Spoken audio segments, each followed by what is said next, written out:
Test. Yeah, that's loud. Turn it down. John, do you want to go? Sure, yeah, so. Can you hear me? Test.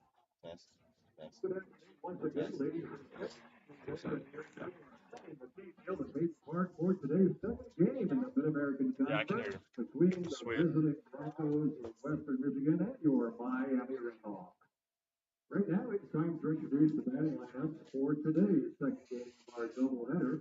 First, here is the starting lineup for the visiting Broncos. Leading off for Western is the left fielder wearing number 17 is Jackson Kitchen.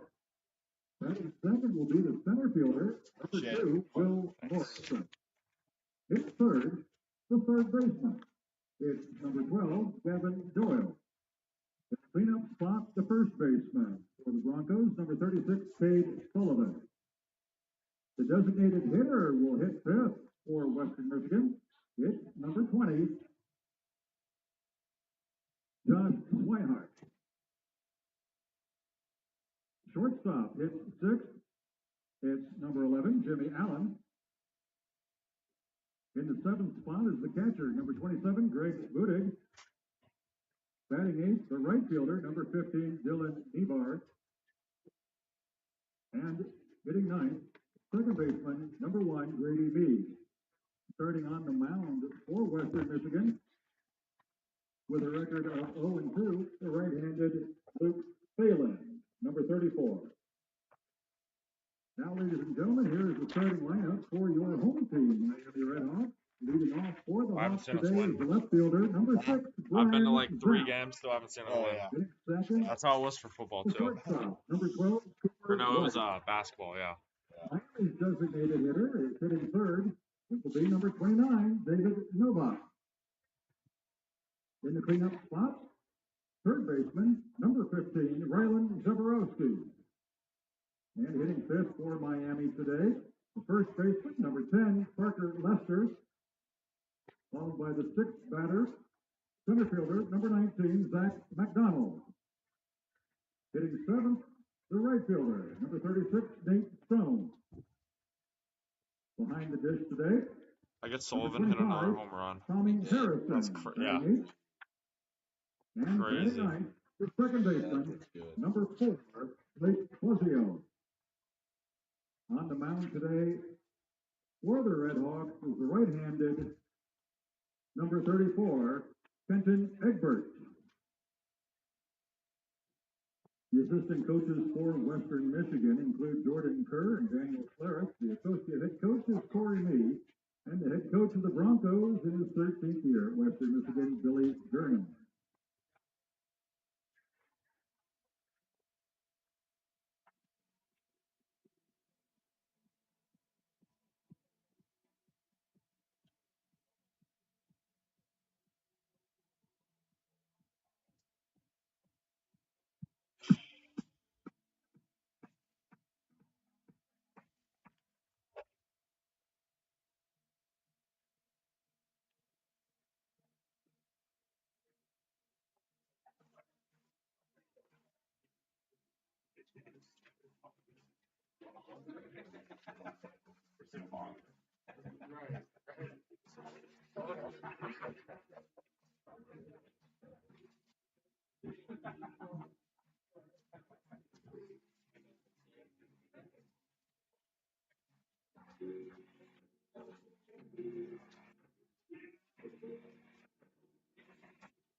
Those are pretty jerseys. I just say the second baseman thing. Which one? For Miami. Buzzio, I think. Yeah.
Number 6, Brian Zach.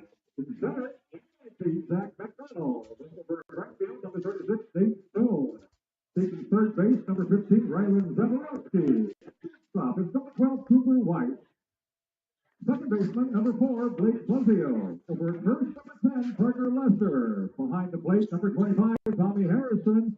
And on the mound, number 34, Kenton Egbert.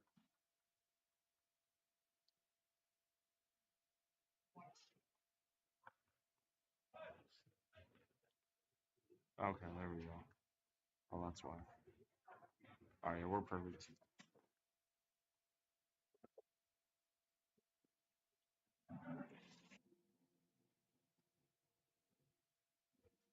Okay.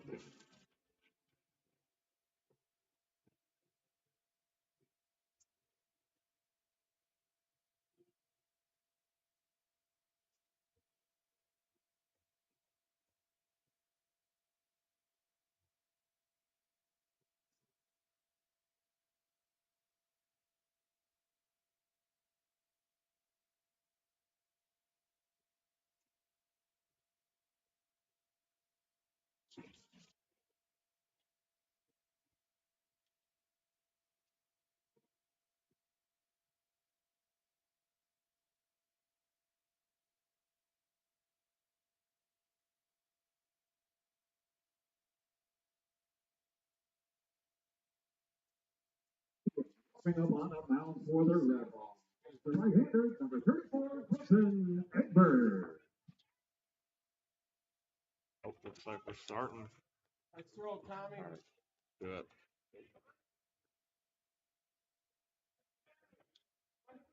Hello, everyone, and welcome wherever you may be, and thank you all so much for tuning in to another edition of Miami Baseball here at McKie Field at Hayden Park. We are here for Game 3 of the weekend series between the RedHawks and the Western Michigan Broncos. I'm Andrew Relvas alongside Stone Shield. Happy to bring you through this action as Miami hopes to avoid the sweep. Now on the mound for the RedHawks is Kenton Egbert facing off against Jackson Kitchen.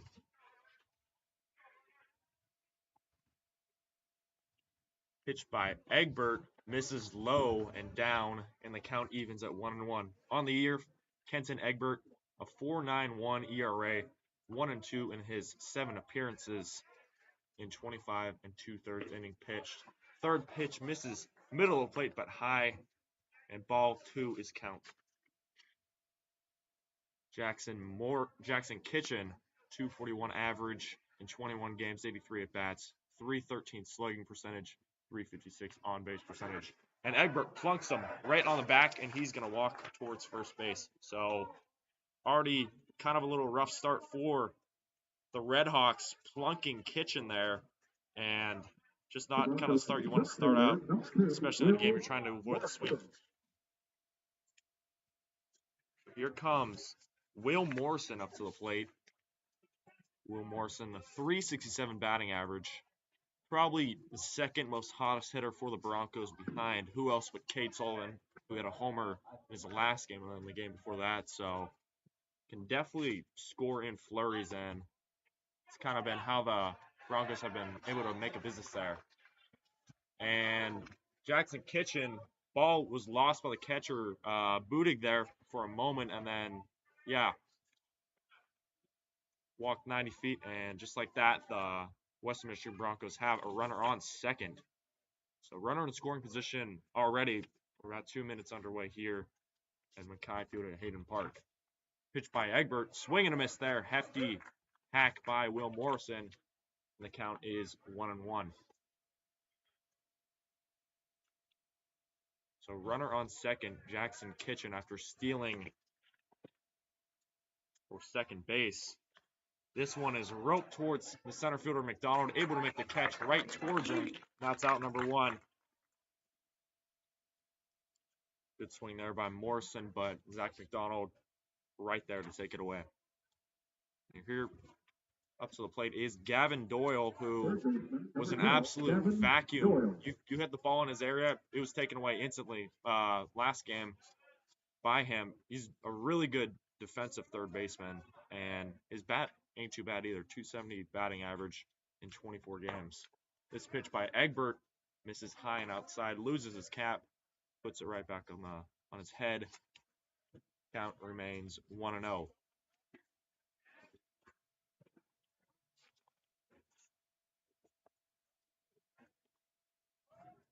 Egbert deals this one. Slider right down the middle, called strike number 1. So one strike, 1 ball, and 1 out here at McKie Field at Hayden Park. Beautiful day for baseball. Almost no clouds in sight and no wind, unlike yesterday. Third pitch is called ball number 2. Count goes 2-1. Yeah, 50 degrees here in Oxford, Ohio. Only going to get better. What you gotta love to be seeing here, because thing with spring baseball, who doesn't love it? Here's Egbert. This one right down the middle, strike number 2, evens the count 2-2. Gavin Doyle, a 478 or 427 slugging percentage, so he can absolutely rip the ball. Definitely a dangerous batter. Dangerous player all around, too. Egbert delivers this one. Check swing, misses high. They're going to say he didn't go, so the count goes full 3-2.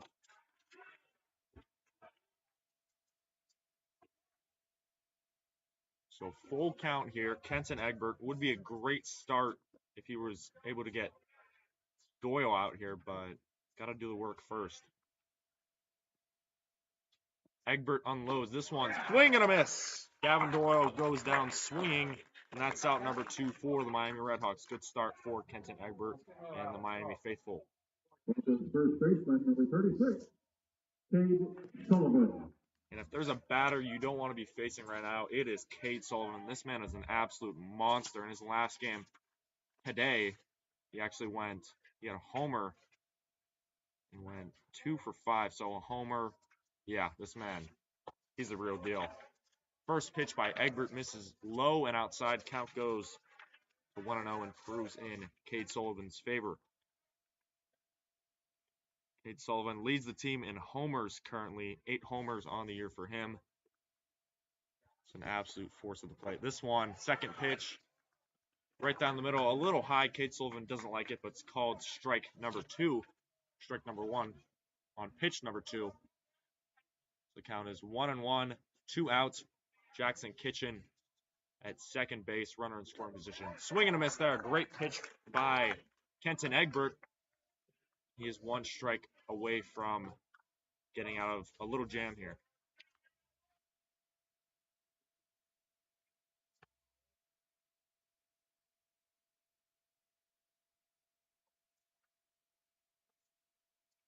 Egbert delivers this one a little high.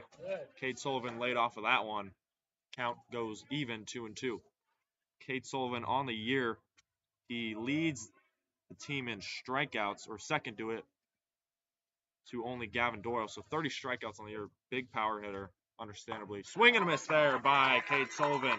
Kenton Egbert, he gets out of the little mini jam there, and the RedHawks are going to start hitting. So no runs, no hits, no errors, no runners left. You're watching Miami baseball here on Red Hawk Radio. Stay tuned. For the Broncos, no run, I turned it down a little bit. Oh, is it too loud? Just, yeah, it's all good. Yeah, just like 2. I'm 2, yeah. Oh. Plays around with a great speed, so avoid a personal injury. Follow the ball and stay alert at all times. And I'm 3, right? I think you're 4. Okay. Yeah. So I'm muted right now? Yeah, I just Okay, muted it. got it. Yeah. Cool.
Back here at McKie Field at Hayden Park for the bottom half of first inning.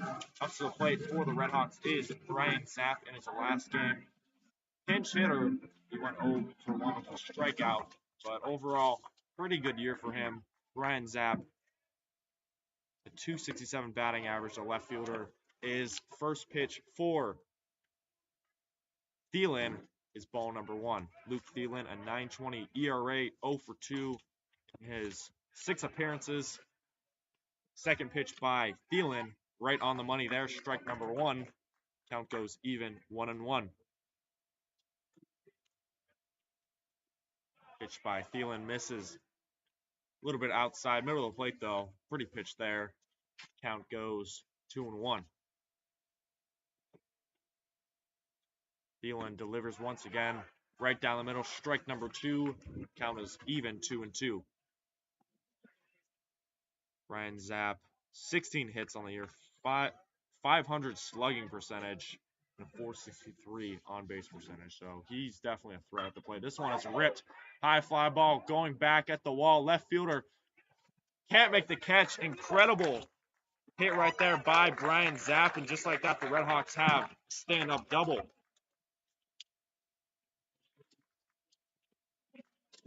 That ball was absolutely hammered off Brian Zapp's bat. Kitchen couldn't make the catch. Really tough play to make, but yeah, good hit there.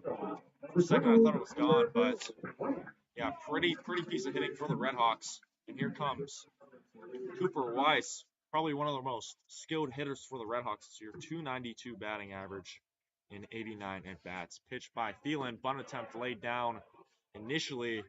Looks like he went back just in time. And the count goes 1-0. See if the RedHawks can get out in front. They've played most of this series and most of this year coming from behind. So it'd be nice to get on the board first here in this one. This pitch by Thielen misses for right on target. Count goes 1-1. Now, that's the thing with the RedHawks, you know, really skilled lineups, just those little errors, like we've been saying, kind of just snowball. Bunt attempt popped up right to the catcher. That's not what the RedHawks want to start out with. So, just like that, there's one quick out, but here comes David Novak, the DH, 282 batting average, 437 on base percentage, and 393 slugging. So Cooper Weiss pops out to the catcher, Budig. This pitch by Thielen misses low. Count goes 1-0. Novak, the 2022 All-MAC catcher, definitely a threat. It's been definitely heating up over the past few games. Pitch by Thielen, swinging strike by Novak. Count goes 1-1.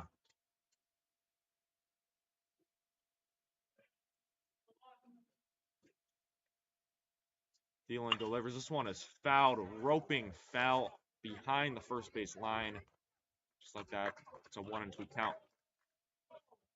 So don't get deceived by Thielen's 9.2 ERA. He's only pitched 14 2/3 innings pitched, 11 hits allowed, 16 runs, and 15 earned runs, but he strikes out 18. And that one plunks Novak.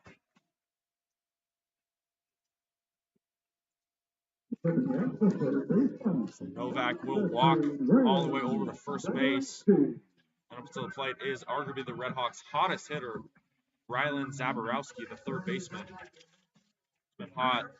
Yesterday, last game, he went 1 for 2 with a walk, or 0 for 2 with a walk, 2 strikeouts. So definitely a skilled hitter. First pitch by Thielen, right on target. Count goes 0-1.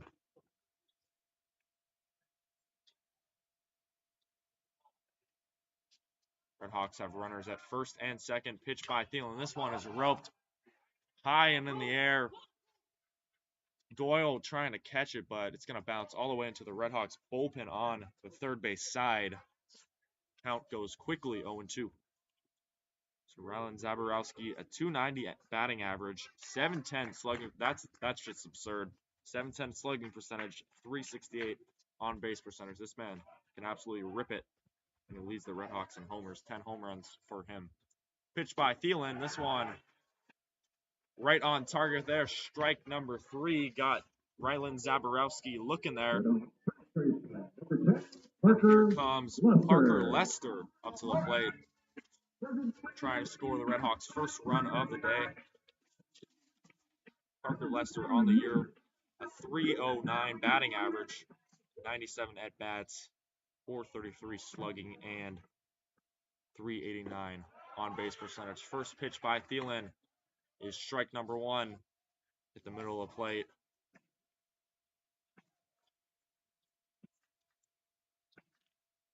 Thielen unloads. Pitch number 2 is ball number 1, missing low and outside.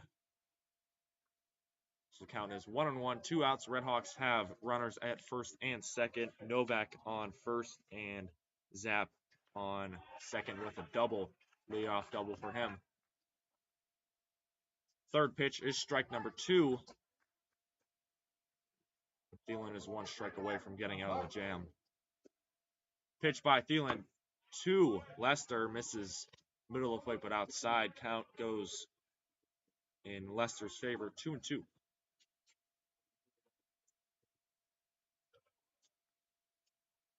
Runner going for the RedHawks, throwing, but it hit him. Wow. Ooh, cannot imagine that's going to feel well.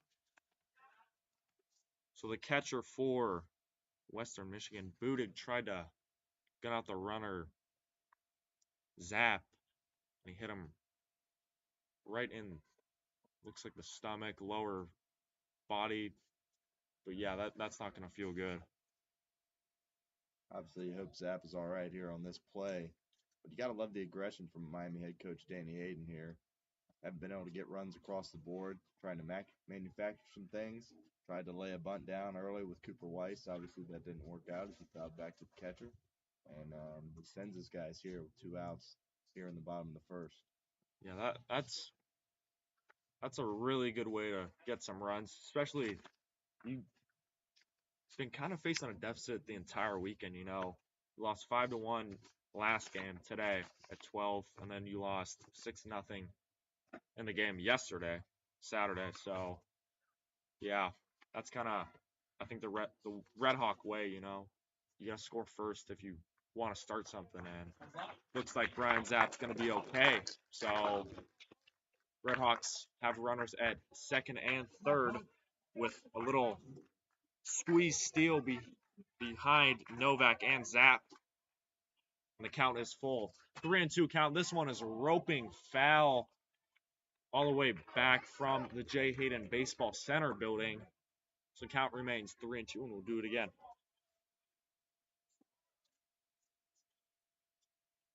This one is roped back behind home plate, hitting the net. So the count remains 3-2.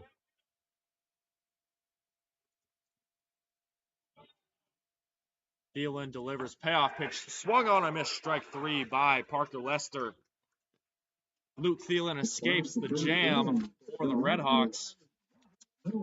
It was a runner on second and a runner on third. Zap and Zaborowski, or Zap and Novak were on second and third. So the RedHawks cannot score with 2 runners in scoring position. Other than that, we're going to head to the top half of the second inning. So 1 run, no errors, 2 hits, and we're going to head to the top half of the second inning. As always, I'm Andrew Relvas alongside Stone Shields. Stay tuned.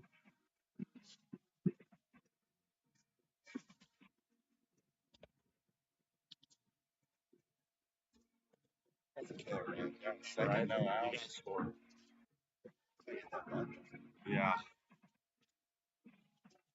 Oh, we got it. You got it? Yeah, Okay, sorry. The killer was Unlisted, yeah, you That's why. Yeah.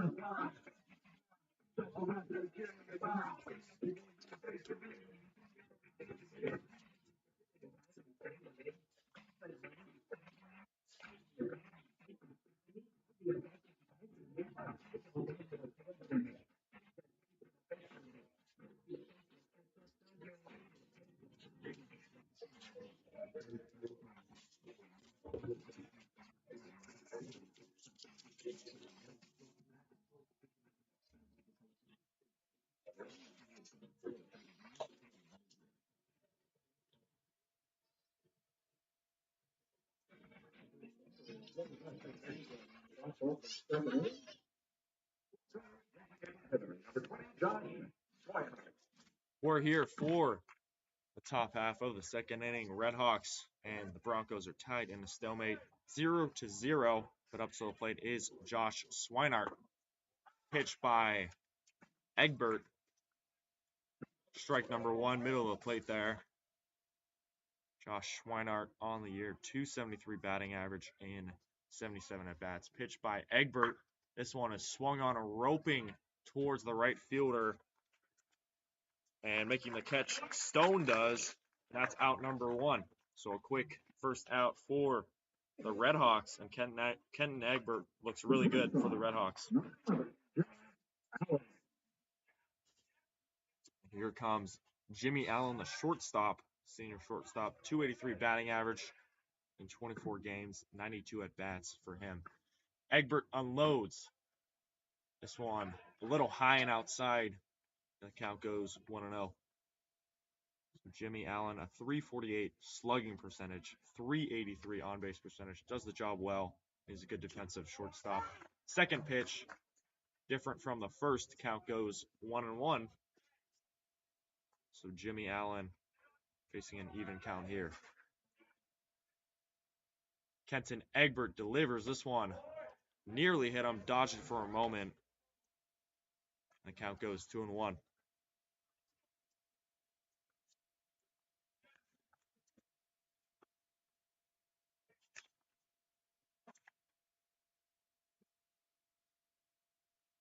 Two one count. Egbert unloads. Right down the middle, strike number two. Count is even 2-2. So in his last game, Jimmy Allen 2 for 3 with a run, a walk, and a strikeout. So pretty much did it all. This one swung on a roping foul. It's going to go out of play along the Broncos' first base dugout side. Count will remain 2-2.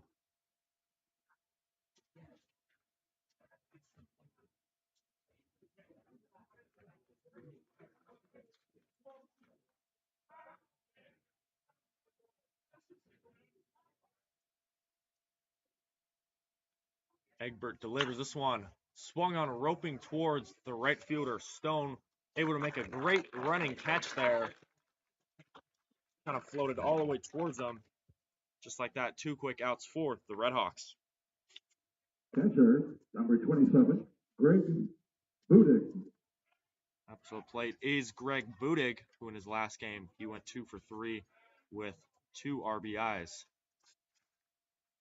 On the year for him, 224 batting average and 58 at bats. First pitch missing low and outside, and the count goes 1-0.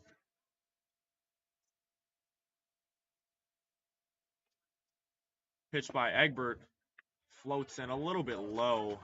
They're going to call ball number 2. So Greg Budig, a 403 on base percentage, 397 slugging percentage. Definitely a threat when he needs to be. This one, unlike the first two pitches, strike number 1, count is 2-1. So Kenton Egbert really working well, and that's kind of been the issue for the RedHawks. They have some really skilled pitchers. It's just that run support not really a factor for them. This pitch swung on and missed, strike number 2. And Kenton Egbert is 1 strike away from retiring. Pitch by Egbert. This one fouled behind the plate, ripped behind. Count remains 2-2.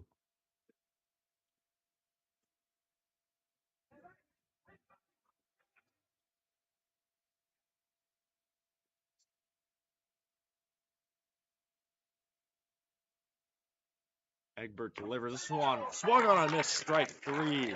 Greg Budig goes down swinging. And the RedHawks get a 1-2-3 second inning. So no runs, no hits, no errors, 0 men left on base.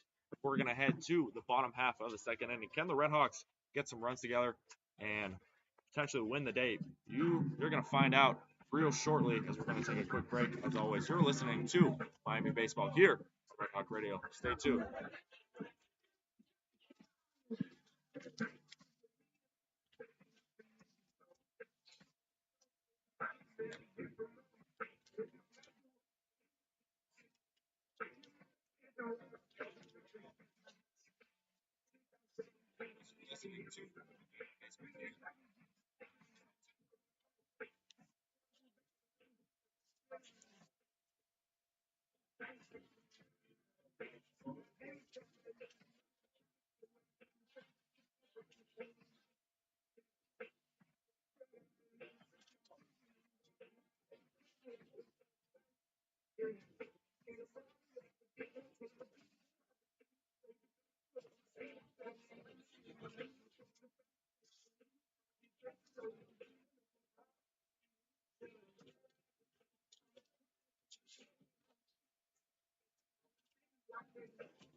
We're here for the bottom half of the second inning. RedHawks and Broncos are currently tied in a stalemate.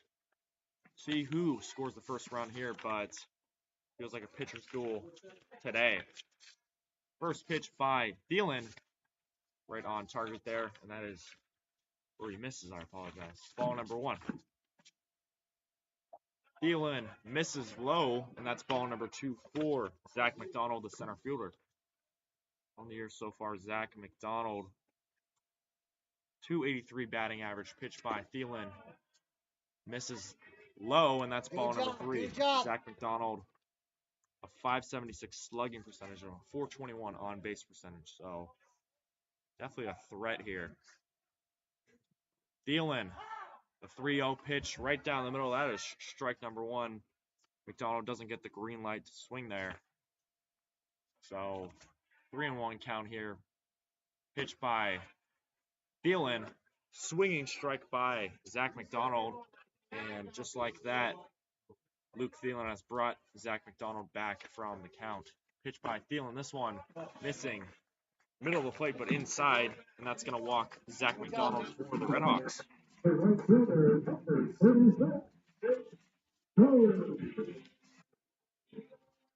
So up to the plate is Nate Stone for the RedHawks.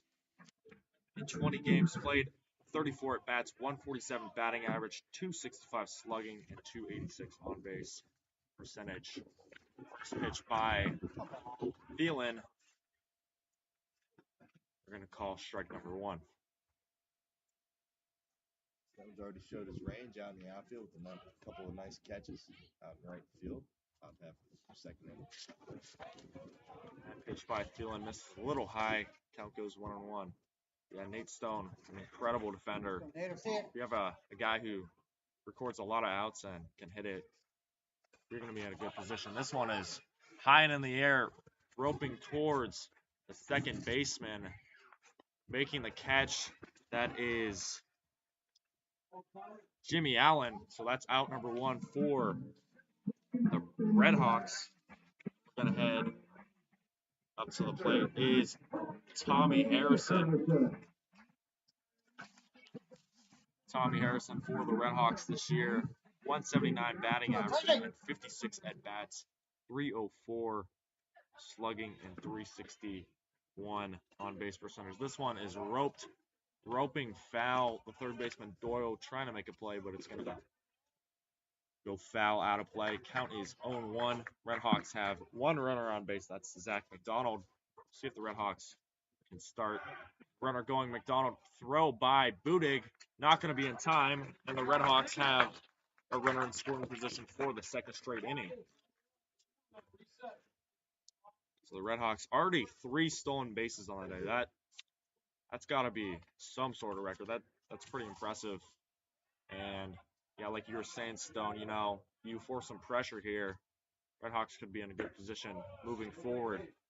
That pitch by Thielen misses a little middle out of the outside.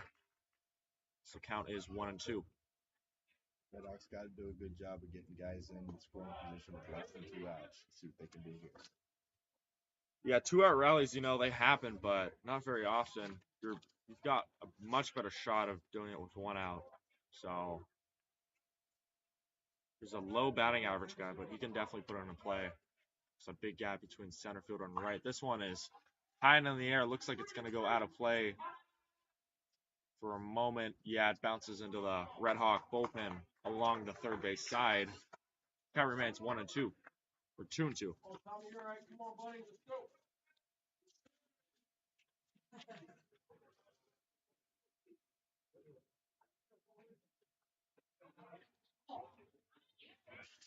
Tommy Harrison 0 for 1 in his last game with a putout. Pitched by Thielen, misses low and down. Count goes full 3-2.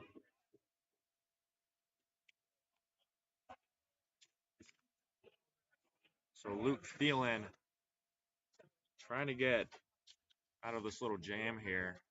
This one by Tommy Harrison is going to go foul out of the stadium behind the food truck. Count will remain full 3-2.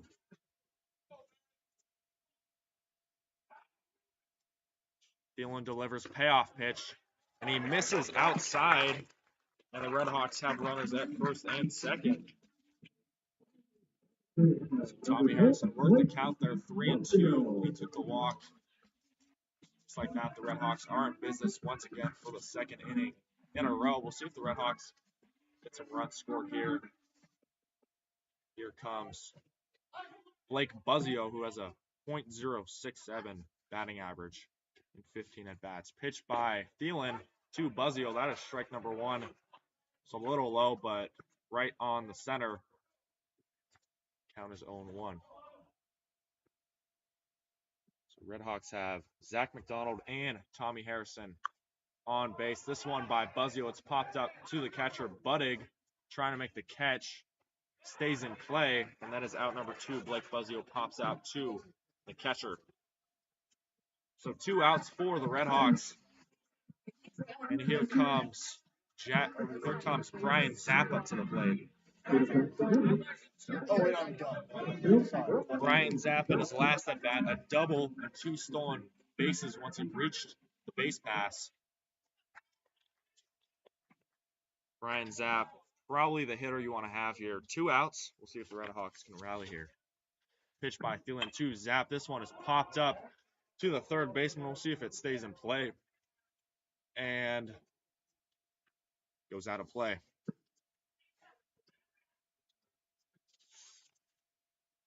So already 1 for 1 on the day Brian Zapp is. And in his last game, he was a pinch hitter. This bunt laid down perfectly. We'll see if it rolls fair, and looks like it's going to roll foul. So RedHawks runners, McDonald and Harrison, are going to retreat back to first and second respectively. Brian Zapp will swing it again. I like the idea there from Zapp. Gavin Doyle was playing pretty far back behind the third base bag, but he could sneak one down there and steal a hit. Nearly close. Just missed it by a couple of inches. Thielen delivers this one. Rope towards the shortstop, Jimmy Allen. Long throw towards the first baseman. Close play. They're going to call out on Brian Zapp. So Allen to Sullivan just in time. And the RedHawks fans don't like that one, understandably. But yeah, we're going to head to top half of the third inning. No runs, no hits, no errors. 2 left on base, and the RedHawks come up empty-handed once again. We'll see what the RedHawks pitching can do with Kenton Egbert pitching in this third frame here. Don't go anywhere. We've got more Miami baseball here. Hawk Radio. Stay tuned.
We're back here at McKie Field at Hayden Park for top half of the third inning. RedHawks and Broncos stay scoreless. 0-0 is the score today. RedHawks recorded their first hit from a Brian Zapp double. Other than that, it's been pretty eventful. A lot of base runners, though. A lot of walks issued. RedHawks have 2 walks and a couple hit by pitches. Up to the plate is Nevar. First pitch by Egbert. Misses high, and the count goes 1-0. So Dylan Nevar, a 209 batting average and 91 at bats. Pitched by Egbert on the way, missing outside and high. Count goes 2-0. So a 275 slugging percentage and a 295 on base percentage. Third pitch by Egbert, right over the heart of the plate, and that is strike number 1. So a 2-1 count here. RedHawks want to keep doing what they've been doing, keep chugging along. I'm sure head coach Danny Hayden would love to do that. Pitch by Egbert. This one a little high, and Nevar laid off of it for a moment. Count goes 3-1.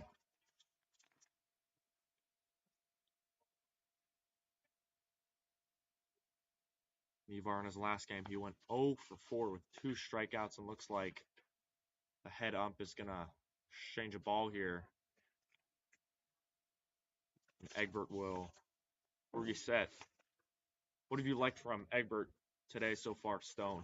He seems really relaxed out there. He's already got, 3 strikeouts on the afternoon. Seems really poised. Seems like he's got really good command of his stuff. He's got the breaking ball working. He's got the fastball working. He's been able to retire a lot of batters so far. For the sake of the RedHawks, he can keep it up. And right on cue there, that is strike number 2. Full count here, 3-2. Big gap between the shortstop and third base. Potentially a bunt here, maybe. This one is roped towards the right fielder. Stone running over, making the catch. That is out number 1 for Nate for the Broncos. So, kind of feels like Nate Stone just everywhere for the RedHawks. Ball's being hit all the way over him. We got a little win here. I don't think the win's really a factor here. Just maybe catch out his glove because he's probably got a ball magnet in there. Just able to get them all. So one quick out for the Western Michigan Broncos, and up to the plate for Western Michigan is Grady Mee. Grady Mee, a 150 batting average. 3 hits on the year so far for him. Pitched by Egbert. This one, middle of the plate, but they're going to call outside. Count goes 2-0.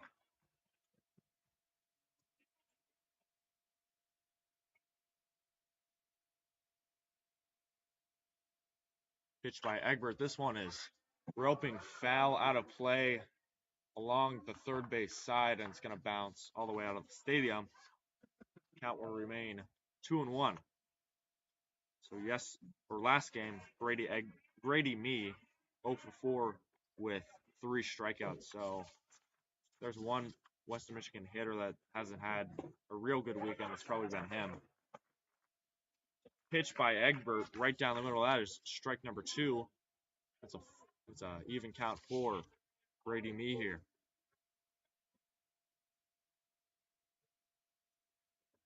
Egbert unloads this one, missing low and bounces behind the catcher Budig there. I'm sorry, Tommy Harrison. Count goes full 3-2.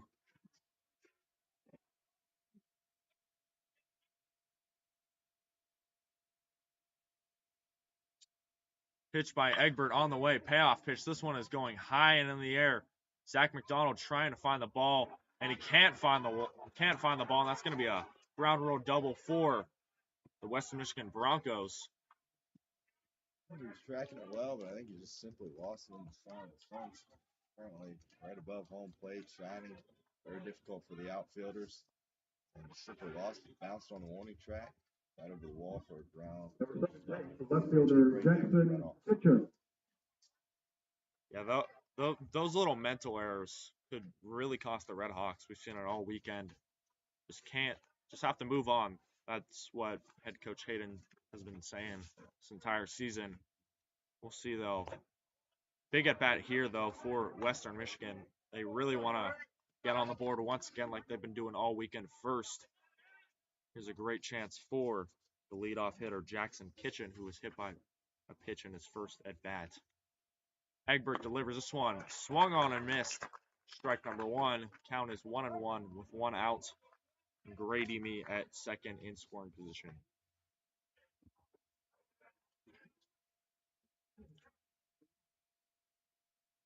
Egbert delivers. This one is roped in shallow outfield, and what a great catch by Brian Zapp there. Able to make a semi-diving catch. He dove kind of in front of him, but impressive catch nonetheless, and that's out number 2 for the Western Michigan Broncos. It feels like the RedHawks defense has been much better, minus that ground rule double given up. It's been much better than these past 2 games. Egbert delivers. This is fouled back behind home plate from Morrison. Count is 0-1. So here comes Will Morrison, 367 batting average. Really do it all. 17 RBIs on the year for him. Pitch by Egbert to Morrison. Misses outside. Count goes 1-1.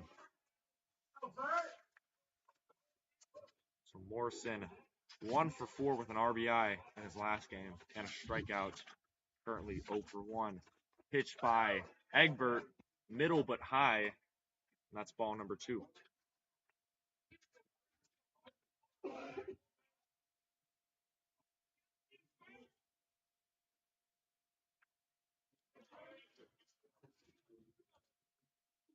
Egbert delivers. This one is fouled back behind the plate. Count goes 2-2. So an even count here for Will Morrison. 367 batting. That's just absurd. And really does it all. 33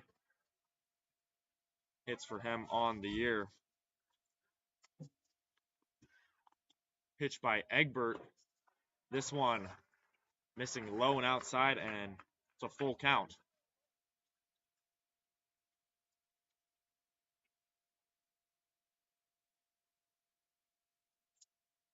Look out for Brady Me there. Potentially steal. Swung on a missed, strike 3 on the full count there. So Kenton Egbert seems really locked in here for the RedHawks. He was able to evade the little jam put on by Grady Me with that ground rule double. We'll see if the RedHawks can start getting some hits together, start stringing a few runs here and there. We'll see if the RedHawks can potentially win the day and avoid the sweep. So 0 runs, 1 hit, no errors, and 1 left on base for the Western Michigan Broncos. We're going to head to the home half of the 3rd inning. As always, this Miami baseball here on Red Hawk Radio. Stay tuned. Information on game dates and times, including professional schedule, visit MiamiRedHawks.com.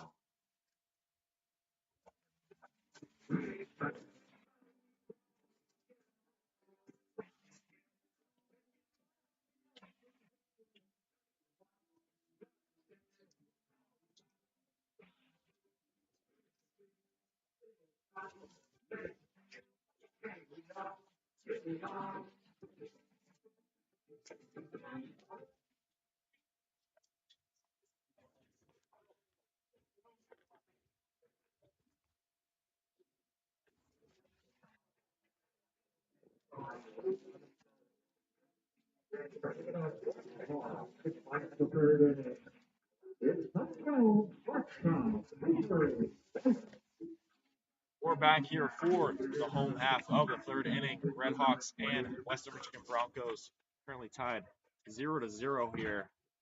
Beautiful day at McKie Field at Hayden Park. It was like a great day for baseball. First pitch from Thielen to Cooper Weiss misses low, and that count goes 1-0. With Cooper Weiss on the year, 292 batting average, 506 slugging. This one is high and in the air. Budig searching for it, trying to make the catch. Almost misses it, but good play to make the catch there, and quick out for Cooper Weiss and the Miami RedHawks. That's a second pop-up to the catcher. I feel like that doesn't happen very often. So up to the plate is David Novak, who in his last at-bat, he was hit by a pitch, stole a base, so definitely one of those hitters you don't want to be facing. This one is popped in the air. Left fielder, right fielder searching for it. That is Nevar. Nevar running almost towards the infield, almost inside of it, able to make the running catch there. Just like that, the RedHawks have two quick outs here in the home half of the third. Hayden like his ball club, forcing the bats a little bit more than what they're doing. A lot of first pitch swings, a lot of low quick at bats for the RedHawks. 48 pitches from the field. Pitch by Thielen to Zaborowski, misses outside. Count goes 1-0.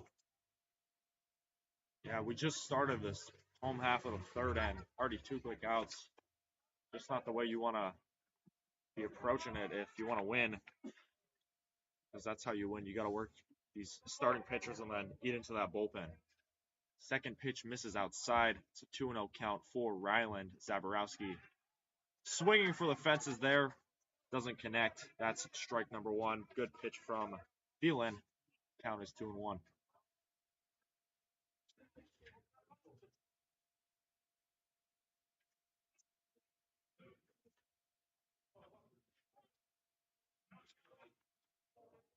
So only 2 hits total today.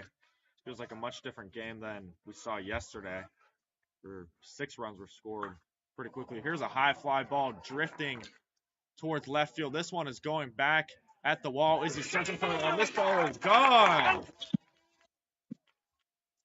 Ryland Zaborowski ripped on the third pitch of the at-bat.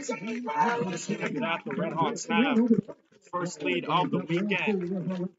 Ryland Zaborowski, his 11th homer of the season for the RedHawks. And just like that, Miami has a quick 1-0 lead here in the third inning. Absolutely smacked that one to left field. Gets over the wall and gives the RedHawks their first lead of the ball game. Yeah, it feels like the RedHawks, they've been searching for that swing this entire weekend and then finally connected on one. Ryland Zaborowski been having a really good year. Fun attempt laid down by Parker Lester. Going to roll foul, 0-2 count. But yeah, great year for Zaborowski. He keeps continuing to produce a 290 batting average coming into today. And he struck out on his last at bat, but does the exact opposite, a home run. And strike number 3, swinging by Parker Lester, second strikeout of the day for him. But the damage was done for Miami. 1 run, 1 hit, no errors, no one left on base, and Miami takes a quick 1-0 lead. We're going to head to the top half of the fourth inning. Stone Shields will be doing play-by-play shortly. We're going to head to the top half of the fourth. Can Miami continue to shut down the Western Michigan Broncos, or can the latter happen? Don't go anywhere. We've got more action on Red Hawk Radio. As I'm Andrew, alongside Stone. Stay tuned.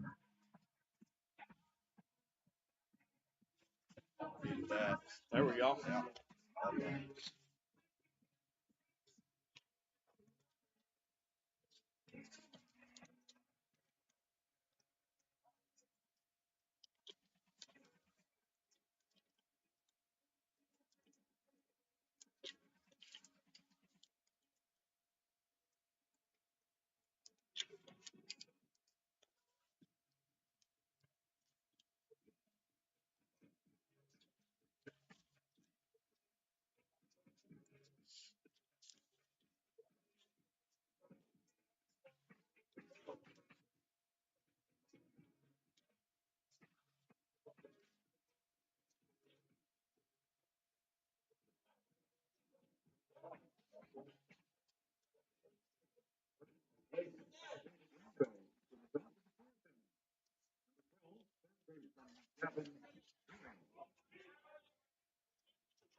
Welcome back to McKie Field at Hayden Park for the top half of the fourth inning. Miami currently up 1-0 after a beautiful swing from Rylan Zaborowski, able to get a home run, I want to say 10 feet behind, so 386 feet, almost 390 feet. He was able to smoke that one. The RedHawks have a quick 1-0 lead, but up to the plate for Western Michigan is Gavin Doyle, the third baseman, who's quickly down in the count 0-2. Kenton Egbert on the third pitch is fouled back by Gavin Doyle. Count will remain 0-2. So Egbert only at 54 pitches on the day. You probably imagine him going 2, 3, potentially. I don't want to say 4. 4 is a lot, but definitely go 3 more innings. That pitch by Egbert misses high and outside. Count goes 1-2. Yeah, great game for Egbert, who coming into the game so today a 4.91 ERA. So definitely a much better appearance for him. Probably could argue his best as we're going. That pitch by Egbert misses low and inside, and it bounces behind home plate. Count goes even 2-2. So Gavin Doyle 0 for 1 on the day with a strikeout. Try not to be strikeout victim again. Pitch by Egbert. This one is fouled back once again, and we'll do it again.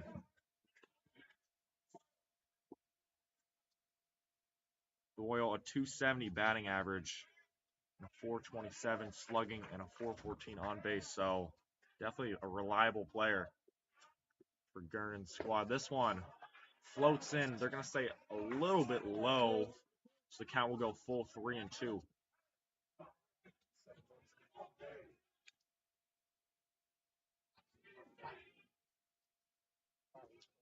Pitch by Egbert, payoff pitch away. This one is roped towards the shortstop, able to make the throw all the way over Weiss to Lester, and that's out number 1 for Miami. So Cooper Weiss showing off the defense once again, able to stop a real steamer from Gavin Doyle. There's one quick out for the Western Michigan Broncos. Here is probably the biggest and hottest hitter of the weekend up to the plate for Western Michigan, Cade Sullivan. Already 2 homers on the weekend, trying to make it a trifecta. And RedHawks, they're up 1-0, but this lead is anything but assured. Pitch by Egbert misses high. Count will go 1-1. So Cade Sullivan, 273 batting average, but a 576 slugging percentage. Just an absolute rip it. Pitch number 3 is strike number 2. Swing and a miss there from Sullivan. And Egbert is really having himself a day. Pitch by Egbert, swung on a miss, strike 3, pass ball, but the catcher there Harrison able to throw it over to Lester, and that's out number 2. Case Sullivan down now with 2 strikeouts, so kind of quieting the big bad hitter there for the third at bat of the inning. Here comes Josh Schweinart, the DH, who is 0 for 1 on the day with a flyout 2. Who else but Nate Stone? Egbert delivers. This one is popped up and rolling foul behind third base or the first base side.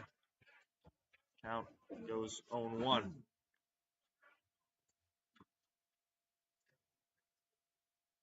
Pitch by Egbert to Schweinart, misses low.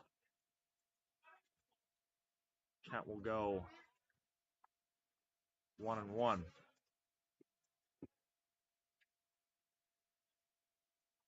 Pitch by Egbert to Schweinart. This is low once again. Count goes 2-1.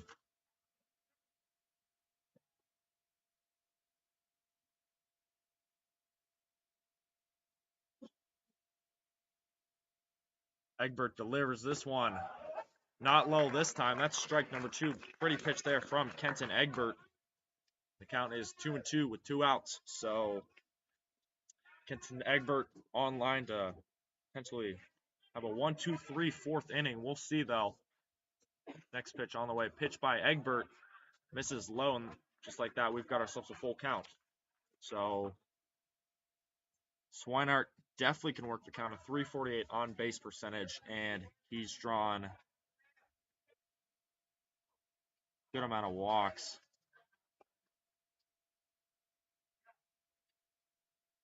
The payoff pitch away, pitch by Egbert, swung on and missed, strike 3. Kenton Egbert is on a different planet right now and playing really well. He has back-to-back strikeouts to end the top half of the fourth inning. So no runs, no hits, no errors, no runs for the Western Michigan Broncos. A 1-2-3 fourth inning for Miami. Just as head coach Danny Hayden drew it up, we're going to head to the bottom half of the fourth inning. As always, you're listening to Miami Baseball here on Red Hawk Radio. Stay tuned. So I'll shift it over to, I think, bottom half of the fifth. 4.5. Yeah.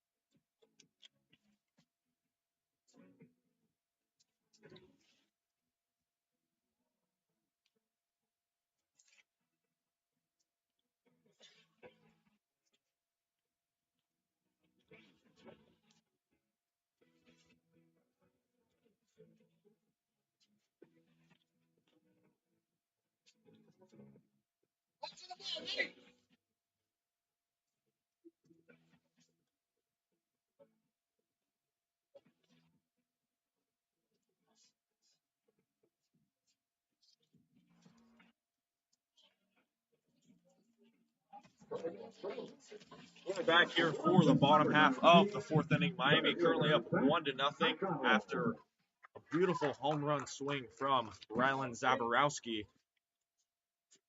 And up to the plate for the Miami RedHawks is the center fielder, Zach McDonald, who in his last at bat walked and stole a base. Pitch by Thielen to McDonald, misses high and inside, and the count goes 2-0.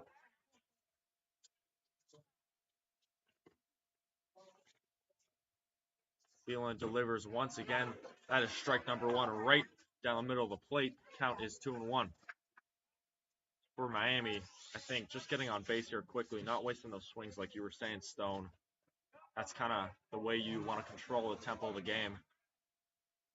Feels like Miami, unlike Western Michigan all weekend, it feels like this game, they've been really kind of dictating how they want this game to go. And that pitch bounced, hit home plate there. And just like that, Zach McDonald will reach base for the second time with 2 straight walks. Excellent, Andrew. Stole base. Second inning. Pitches in the 6th inning, and Sens began to help them down to the bottom of the 4th. Yeah, this is kind of part of the game where, 1-0 lead is great, but you want to get a few more insurance runs here, especially, bottom half of the lineup kind of going. Yeah, I think stealing here would be a pretty good business decision. Pitch by Thielen, swung on and missed. Strike number 1, count is even for Nate Stone, the right fielder. A 147 batting average. Popped up to the shortstop in his last at bat. Trying to get on base for the first time today. This one roped towards the second baseman. Me able to flip it over to Allen. That's out number 1. And then throwing it all the way over to Sullivan for the second out. So Stone grounded out into the double play there. Just like that, the RedHawks have a quick 2 outs. So this defense for Western Michigan, you don't really think about it too much, but it's been on spot the entire weekend. It's been absolutely lights out. I mean, the duo up the middle with Jimmy Allen and Brady Lee has simply been spectacular. They seem to make every single play, turning double plays at ease. I continue to do that here this afternoon. Yeah, that's one way to kind of deflate the energy for the RedHawks. But 2 outs, 2-out rallies still occur. This pitch by Thielen to Harrison misses, and that count goes 2-1. Yeah, we'll see if Tommy Harrison can work the count here. Not a really big batting average guy. This one is fouled. The left fielder running towards it. Looks like it's going to go out of play. Kitchen ran out of room there. Count goes 2-2, but yeah, Tommy Harrison hitting below the Mendoza line, 179 batting average. Only 56 at bats though, so kind of a small sample size for him. A 361 on base percentage. Pitch by Kenton Egbert, bounces in front of him, and then it hits him. So looks like Tommy Harrison's second straight walk of the day. 0-for-0 with 2 walks for Tommy Harrison. We'll see what Blake Buzzio can do here for Miami, the second baseman.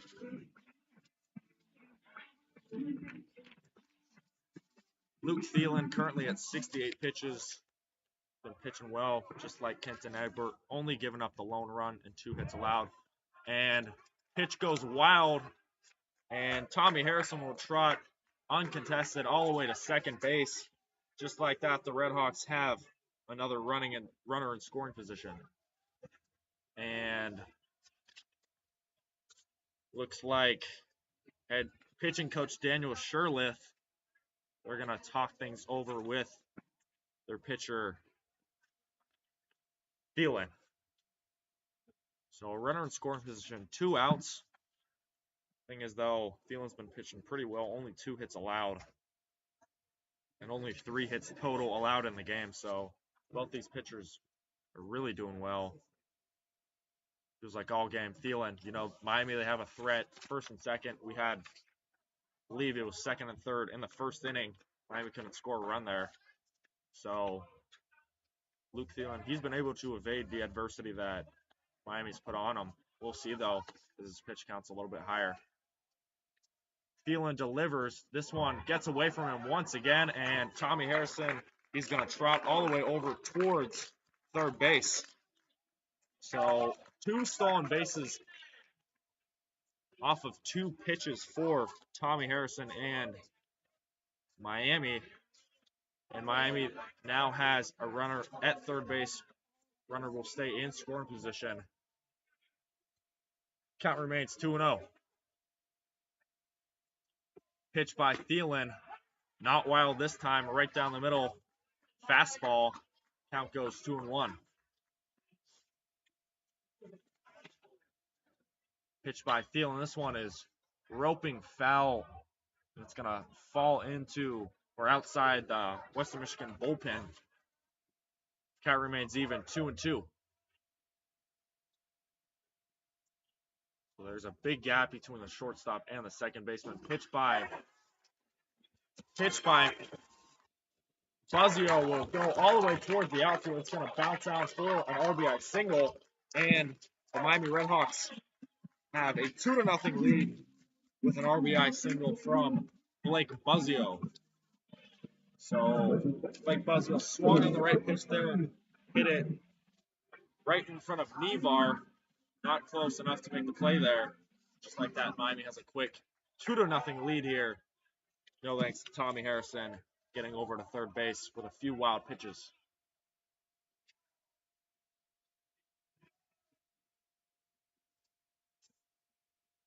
So Blake Buzzio, not a big batting average guy. Thing with him though, he's only a sophomore, so hits like those got to be a good sign for the future with Blake Buzzio. Getting an RBI when, especially 2 outs, you need some run, and he came through when it mattered. So pitch by Thielen, misses outside once again. Count is 1-0 to top of the lineup, Ryan Zapp, who is 1 for 2. That pitch by Thielen misses once again. 2-0 is the count, and see a few Western Michigan Broncos warming up in the bullpen. Most likely his last inning here.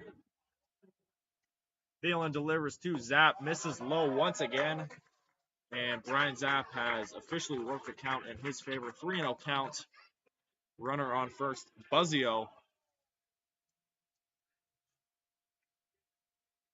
See what Luke Thielen pitches here. Pitch right down the middle over the heart of the plate. Count goes 3-1.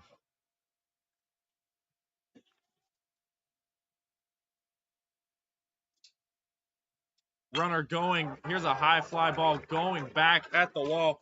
Here is Nevar running out of space, but goes right back at the very back half of the wall. Almost 350 feet there, but Nevar able to make the catch there. But the run scored nonetheless for the Miami RedHawks. Blake Buzzio able to come up big when it mattered. And Miami leads 2-0. So 1 run, 1 hit, and no runners left on base for Miami. And just like that, it's a 2-0 lead for the Miami RedHawks in the top half of the 5th inning. We're going to be right back with more Miami baseball here on Red Hawk Radio. Stay tuned. As always, I'm Andrew Relvas alongside Stone Shields. Stay tuned.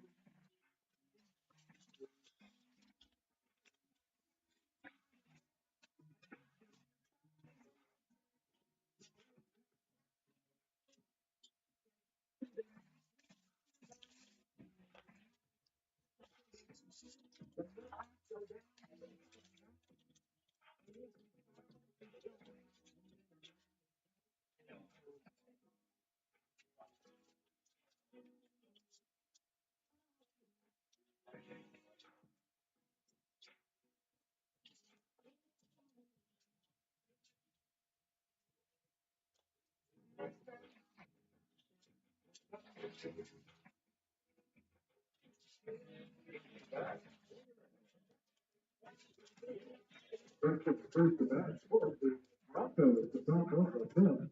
Number 11, shortstop, Jimmy Allen. Welcome back to McKie Field at Hayden Park for the top half of the 5th inning. I'm Andrew Relvas alongside Stone Shields. Here's Western Michigan up to bat. It is Jimmy Allen currently up to the plate. In his last at bat, he flew out to the right fielder, Nate Stone, trying to get on base for the first time today. And Kenton Egbert quickly evens the count 1-1.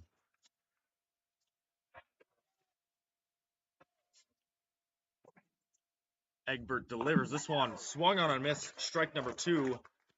Jimmy Allen trying to poke it in the outfield. There's a big gap between center fielder and right. Can poke it really anywhere, but pretty pitch there by Kenton Egbert.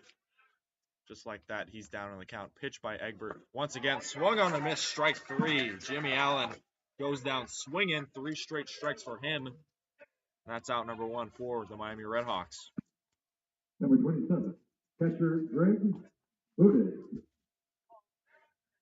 And up to the plate for Western Michigan is Greg Budig, who is 0 for 1 on the day when he struck out earlier. Egbert floats a fastball in there. That's strike number 1. 0-1 count here. 1 out. Egbert unloads once again. This one is popped up in the air. Zach McDonald running over, waving off his defender. It looks like it was Buzzio who was trying to wave him off there and able to make an impressive catch right in front of Zach McDonald. So, you know, it kind of looked like a little ground rule double that Grady Me hit, where you don't want to oversimplify things too much. Almost bounced in for a single, but able to record a quick out. Just like that, the Miami RedHawks have 2 quick outs here in the top half of the 5th. Egbert delivers to Dylan Nevar, and that's strike number 1.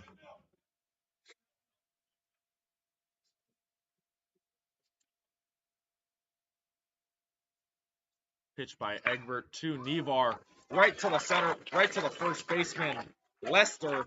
That's a 1-2-3, 5th inning for Kenton Egbert and the Miami RedHawks. So no runs, no hits, no errors, and no one left on base for the Western Michigan Broncos. And we're going to head to the bottom half of the 5th inning. Stone Shields will deliver play-by-play for the remainder of the game. I will be delivering analysis. We're going to be right back with a quick break. As always, it's Miami Baseball here on Red Hawk Radio. Stay tuned. Great work, sir. Oh, yeah. Do great. All right. So it looks like Thielen's still in, right? I think so, yeah. Probably his last inning.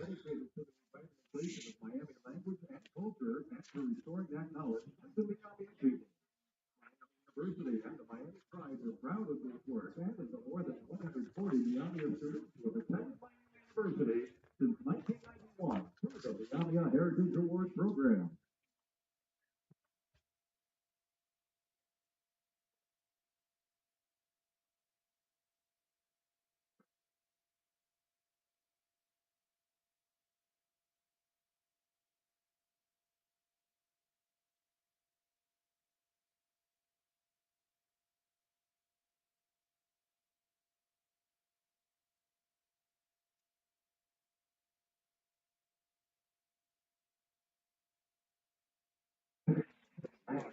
Welcome back to the ballpark. Stone Shields, play-by-play action for the man of this one. Going alongside Andrew Relvas. Back to work for Broncos right-handed pitcher Luke Thielen. Giving up 2 runs on the afternoon. Shortstop Cooper Weiss digs into the box. Takes the first pitch for a ball. Cooper's popped out to the catcher twice. Hoping to discontinue that trend here in the home half of the 5th. Swing and a miss. Strike 1.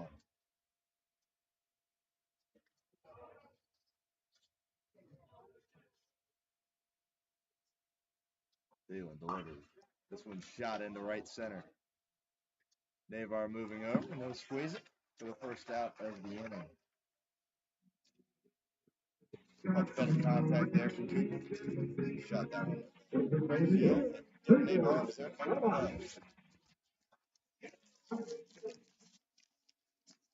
Yeah, pretty swing there from Weiss there, you know. 2 straight pop-outs to the catcher. Probably a worst nightmare for him. But pretty swing there. They would kind of keep it in play. David Novak steps into the box for the RedHawks. Takes the first pitch for a ball. Novak was hit by a pitch in the first inning and flew out to right in the 3rd. Looking to provide some insurance for Kenton Egbert, who's just throwing an absolute gem here in this one. Throwing a 1-hitter through 5 innings. Impressive stuff from the senior right-hander for the RedHawks. Pitch. Ball 3 low. It'll be a 3-0 count on the designated hitter David Novak. See if he has the green light here or gets a little take sign from head coach Danny Hayden. Takes it, first strike. Moves the count 3 balls, 1 strike.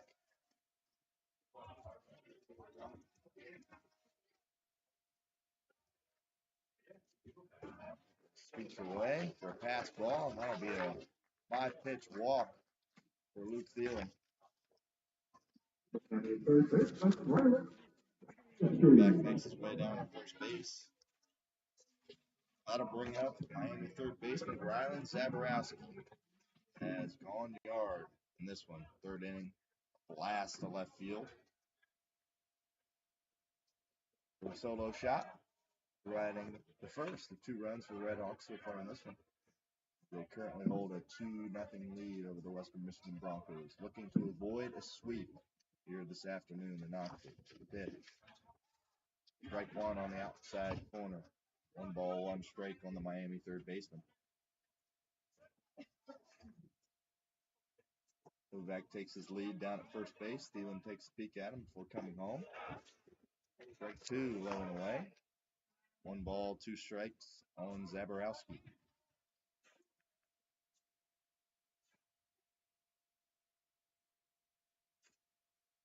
The pitch. Swing and a miss. Strike 3 on Rylan. Sit down and move to 1 for 3 on the day.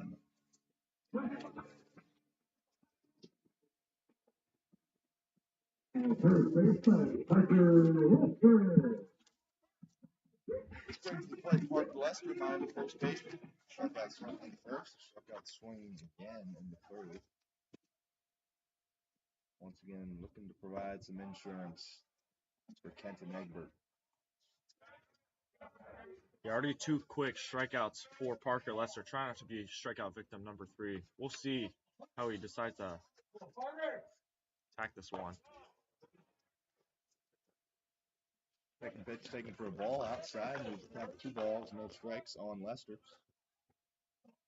The DH David Novak stands down at first base after drawing a walk earlier in the inning.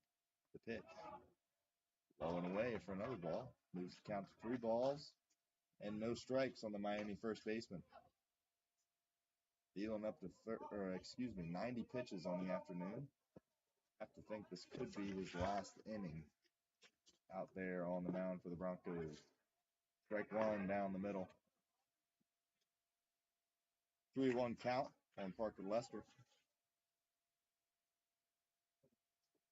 Thielen kicks, deals, swing and a miss on the outside corner. Strike 2. Thielen's had himself a solid afternoon. Does have the 2 earned runs that he's given up. It has 4 strikeouts on the day. He's only given up 3 hits. There's going to be a walk. So Parker Lester draws a walk here in the 5th inning with 2 outs. Second walk of the inning. Thielen. They'll be on first and second for the RedHawks with center fielder Zach McDonald stepping to the plate. McDonald has 2 walks on the afternoon along with the stolen base.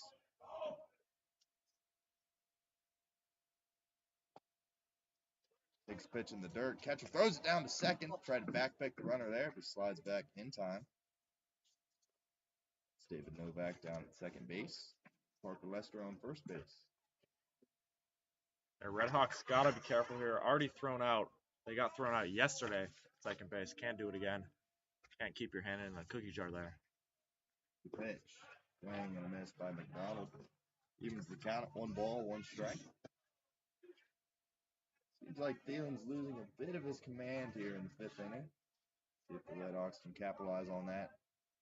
Score some more runs. Fouled back and out of play by Zach McDonald. He's down in the count, 1 ball, 2 strikes. Yeah, for Miami, he's losing his count, 96 pitches. Don't swing at anything unrealistic. Just swing at things that are going to be strikes, and Miami should be in good position here with runner on first and second. The 1-2 from Thielen. Inside, fouled up. Does Budig have room? Cade Sullivan coming on from first base in foul territory, and he makes the squeeze. And that will retire the side. We will head to the top of the 6th inning after this. The RedHawks have a 2-0 lead over the Western Michigan Broncos. Stay with us. You're listening to Miami RedHawks baseball on Red Hawk Radio.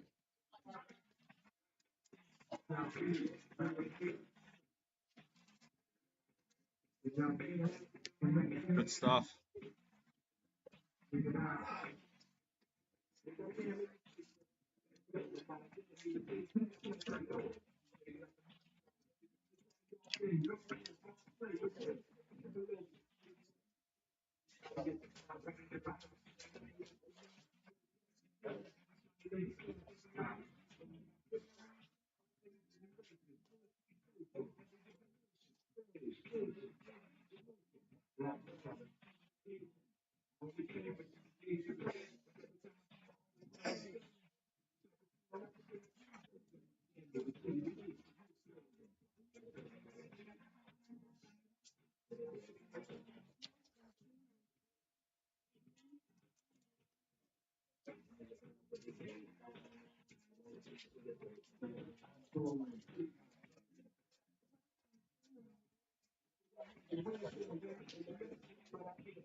For Western Michigan, the second baseman. Welcome back to the ballpark.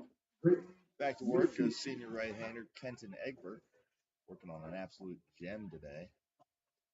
5 innings of 1 hit, no run baseball. 7 strikeouts to go along with that. First pitch high and away to the Western Michigan second baseman, Grady Mee. Mee hit a ground rule double in the 3rd inning. Shot it to straightaway center field. Zach McDonald lost it in the sun, hit the warning track, and skipped over the wall for a ground rule double. This one's bounced down the line for a foul ball. Evens the count, 1 ball, 1 strike. Egbert currently sitting at 79 pitches, so he still has, you would think, a lot left in the tank here this afternoon. Egbert in his last game against Bowling Green, 8 innings pitched, 5 hits allowed, only 2 earned runs, and 6 Ks. So definitely feels like his last performance inking over to this one. He takes that one upstairs for a ball. 2-1 count on the Western Michigan second baseman.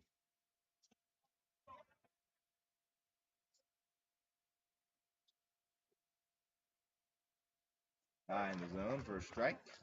Evens the count, 2 balls, 2 strikes. Miami third baseman Rylan Zaborowski playing pretty far in on the grass here. Perhaps thinking Mee might try to lay down a bunt. Don't expect that here with 2 strikes in the count. The pitch. Shot right up the middle. That'll be a single for Grady Mee. He's 2 for 2 on the day. Single and a double. And he has both Western Michigan hits on the afternoon. Batting in the 9 spot. Fielder, Jackson. Yeah, for Grady Mee, kind of a small sample size, only 22 at bats for the freshman, but he's having himself a pretty good day thus far. Already 2 for 2, ground rule double and a single. Definitely doing some things positive for head coach Gernon's squad. Kitchen shows bunt, pulls it away. Be a 1-0 count on the Western Michigan left fielder. Kitchen got hit by a pitch in the 1st inning and flew out to left in the 3rd. 8 for 1 on the afternoon. Mee takes his lead down at first base. Egbert comes set, comes home. This one's bounced to the shortstop, Weiss. Weiss flips it to second to Buzzio. Buzzio to first. Not in time. Can't quite turn 2, but a great play up the middle from Cooper Weiss and Blake Buzzio as they get the lead runner at second base. First out of the inning. Fielder's choice there for Jackson Kitchen. Center fielder, Will Morrison. Gotta love what you've seen from the RedHawks defensively in this one. No errors so far in this ball game. Errors were what cost them the game. Game 1 of this series yesterday afternoon. First pitch taken high for a ball from center fielder Will Morrison. Morrison lined out to center in the 1st. Struck out swinging in the 3rd. Mee takes his lead down at first base. The pitch. There goes Mee. Shot down the 3rd base line. This one's trouble. Extra bases for Morrison. They're going to wave around Mee. He will score standing up.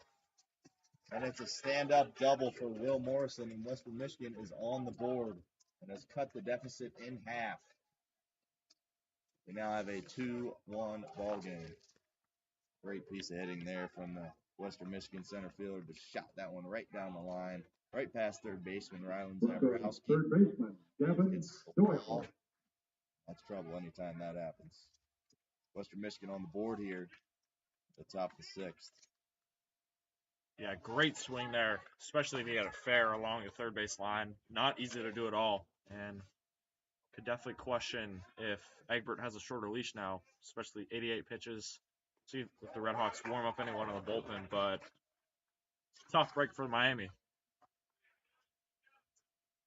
Third baseman Gavin Doyle steps in the box for the Broncos. Takes the first pitch strike. 0-1 count on the Broncos third baseman. This one skips to the plate for a ball. You can count it 1 ball, 1 strike.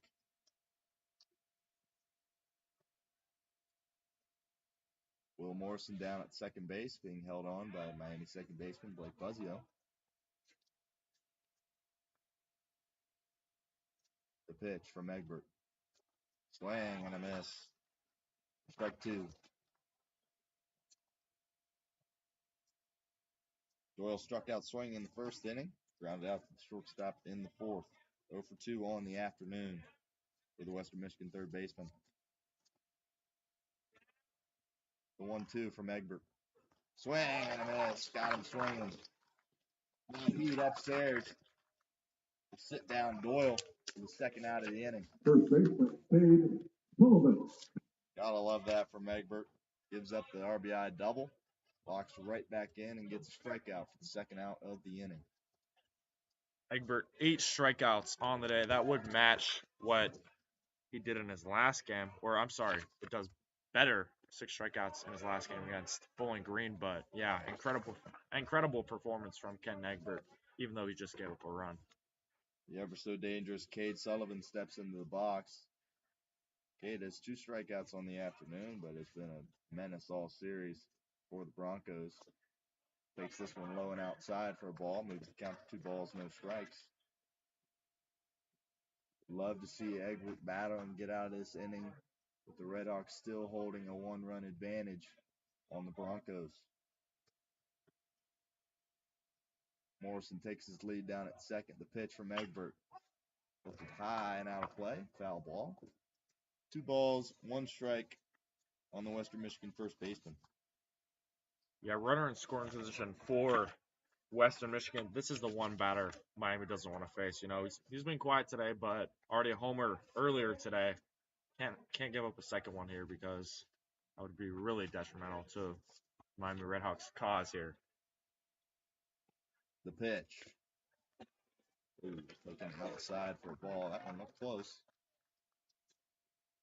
The home plate umpire Mike Martin says just a bit outside. Moves the count to 3-1. Morrison takes his lead down at second, being held on by Buzzio. The pitch from Egbert. Curveball. Apparently that missed as well. That'll be a walk for Cade Sullivan. The Broncos have him on first and second with 2 outs. That brings to the plate designated hitter Josh Schweinhart. Schweinhart 0 for 2 on the afternoon, flew out the right field in the second, and struck out swinging in the fourth. Miami pitching coach going to come out and take a visit. A little checkup for the neck up here. Kenton Egbert. Gets the first baseman and the second baseman involved as well. Parker Lester and Blake Buzzio. It looks like there's some action in the Miami bullpen. Can't really tell who it is, but most likely going to be the last inning he's going to pitch. But what a gem Ken Egbert's really pitch, even though 2 runners are on right now. Inning's not over by any means, but really good pitching outing for Ken Egbert.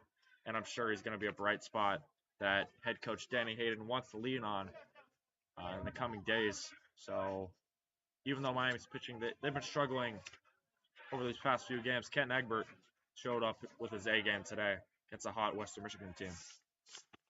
Would love to be able to see Egbert get out here and keep himself in line for the victory in this one. First pitch, swing and a miss. Gas right there from Egbert. Josh Schweinhart's down in the count. No balls, 1 strike. Once again, runners on first and second for the Broncos. 2 outs here in the top of the 6th. The pitch upstairs for a ball. Leads the count at 1 ball, 1 strike.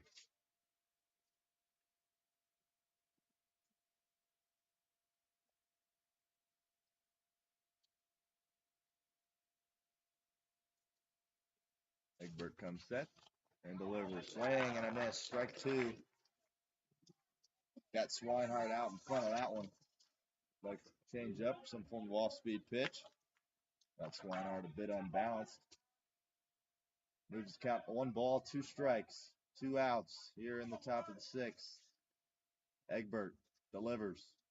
Swing and a miss. Strikeout for Kenton Egbert, his 9th of the ball game.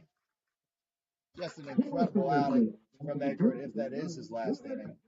6 innings pitched, 1 run, in line for the victory. And the RedHawks currently still hold a 1-run lead over the Western Michigan Broncos as they look to avoid a sweep here this afternoon. RedHawks coming to bat here in the bottom of the 6th. Stay with us. You're listening to Miami RedHawks baseball on Red Hawk Radio. I'll use the bathroom. I'll be back. MiamiAthleticClub.org for more information. Call us directly at 513-529-0432. The Miami Athletic Club. Engage, invest, inspire.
Pitching change for the Broncos here in the bottom of the 6th.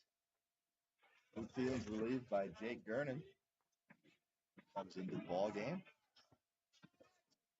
Gernon has a 8.12 ERA on the year, over 0-1 record. He's appeared in 10 games for the Broncos and has 10 innings pitched under his belt so far this season.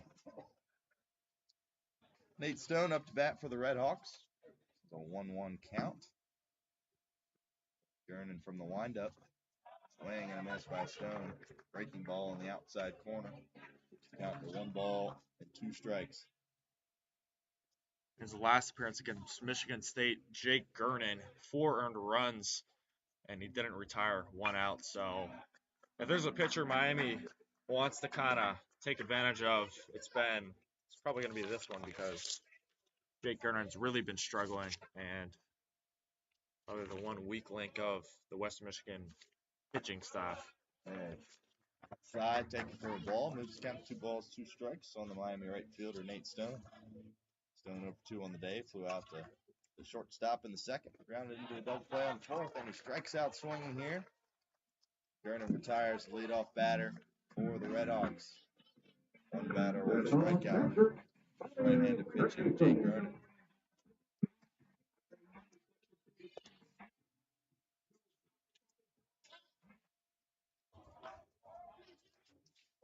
Brings to play Tommy Harrison, catcher for Miami. Threw a walk in the 2nd, was hit by a pitch in the 4th. On base percentage of 1,000 on this one. Pitch. Taking low for a ball. Moves the count to 1 ball, 1 strike on the Miami catcher. Miami RedHawk lead has shrunk to 1. See if they can provide some insurance. Kenton Egbert, we assume his afternoon is none, but not quite positive. Currently in line for the win. Here in this one, the pitch. Taking for a ball outside. Moves the count to 3 balls, 1 strike on Tommy Harrison. Yeah, Tommy Harrison, like I mentioned, not a big on base, not a big batting average guy, but can definitely work the counts. That's taking for a ball upstairs. The RedHawks have a man on with 1 out. Been on base all 3 times today. 2 walks and a hit by pitch. Afternoon for him. This will bring up Miami second baseman Blake Buzzio. Pickoff attempt not in time from Garden. Buzzio flew out to the catcher in the second inning, but had a huge RBI single in the 4th. And is the reason why the RedHawks have a 1-run lead. The pitch. Upstairs for a ball. 1 ball, no strikes on the Miami second baseman.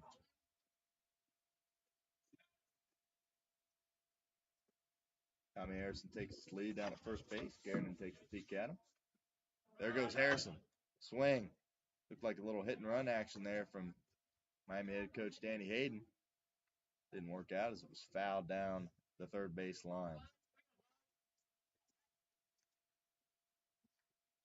1 ball, 1 strike, 1 out here in the home half of the 6th. See if they send Tommy Harrison once again. They do not. Pitch high and in for a ball. 2 balls, 1 strike on Buzzio.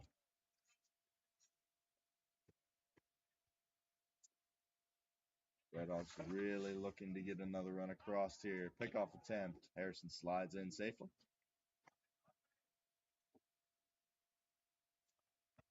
Yeah, Blake Buzzio, that RBI single, definitely it's been kind of hot as of late. Batting average a little bit low, but, you know, when head coach Hayden has needed him, he's definitely delivered. Pitch from Garden. Swing and a miss. Strike 2. Evens the count. 2 balls, 2 strikes on Blake Buzzio. Garden was really relaxed and poised out there for Western Michigan, despite only throwing 10 innings on the year. Here's the 2-2. Downstairs. Nice block there by catcher Greg Budig. And the count runs full. 3 balls and 2 strikes on Buzzio. We'll see if Tommy Harrison gets sent here or not with 1 out here in the inning. The pitch. High and away for a ball. That'll be another walk for Garden as Buzzio makes his way down to first base, and the RedHawks have on first and second with 1 out here in the bottom of the 6th.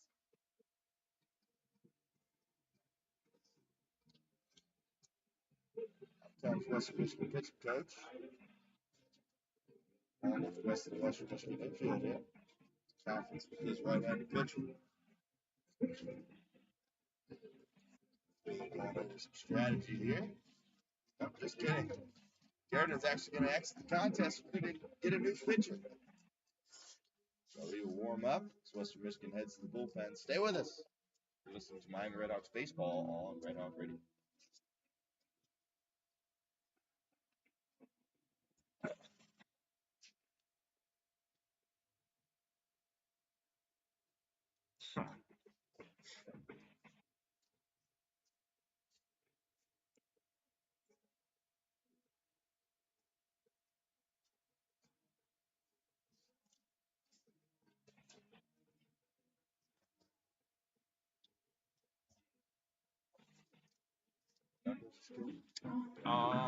Let's see, 23. Ryan Ryan Watt, redshirt sophomore.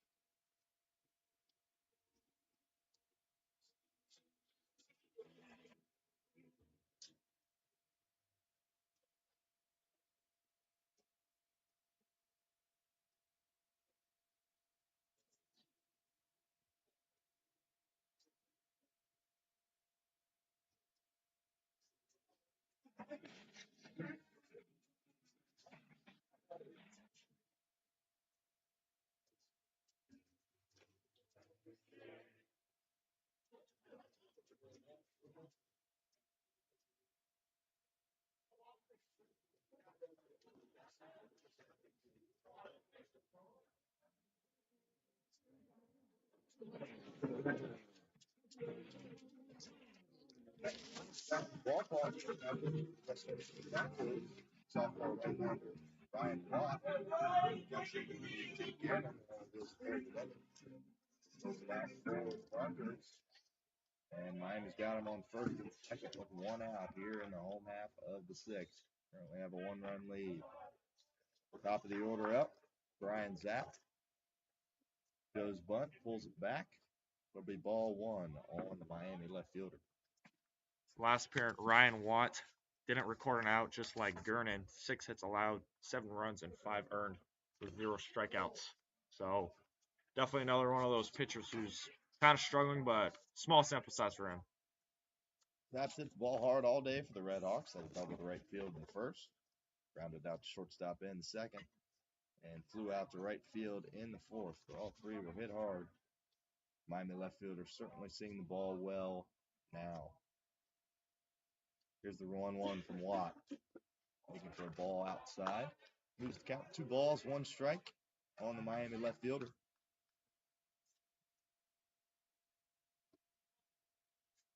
Harrison on second base. Blake Buzzio on first base. Both take their leads. Swung on, jam shot to the third baseman. Gavin Doyle's under it, and he squeezes it for the second out of the inning. RedHawks are looking for there by any means. It's still an opportunity here. Shortstop Weiss. His last game, Cooper Weiss 0 for 4 with 3 Ks. Today he's 0 for 3 with no strikeouts. So definitely trying to get on base here. Kind of move the chains along. We'll see though. We'll see how he works the count here. Here's Weiss, fouls it back. Quickly down, no balls, 1 strike.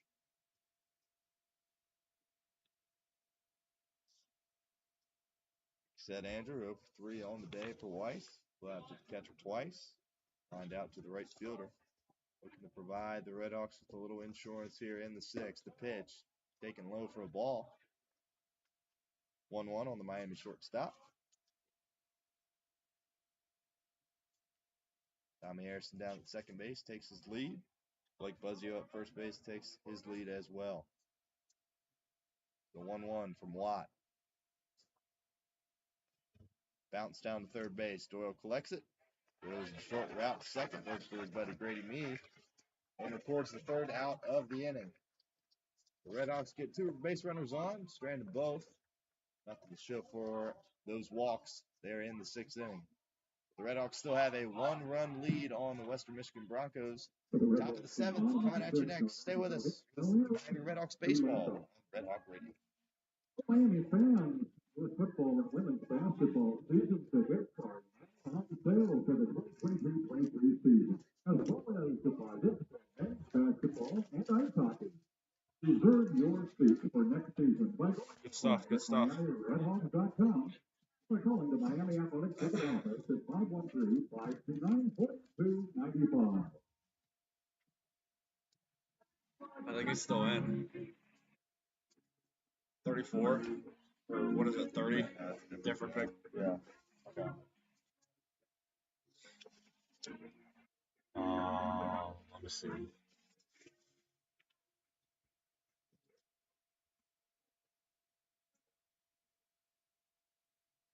Patrick Mastrian. Patrick Mastrian, I think that's it.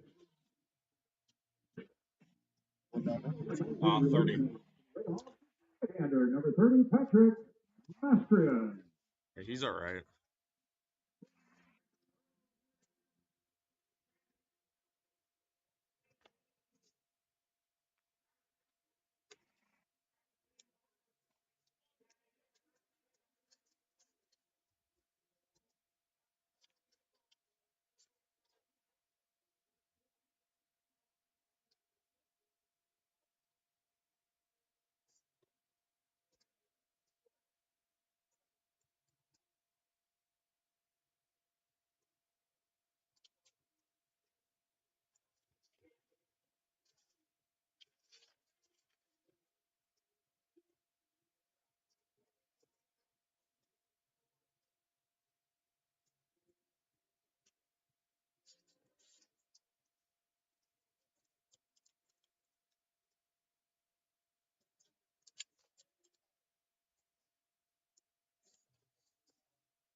at bat, shortstop, Jimmy Allen.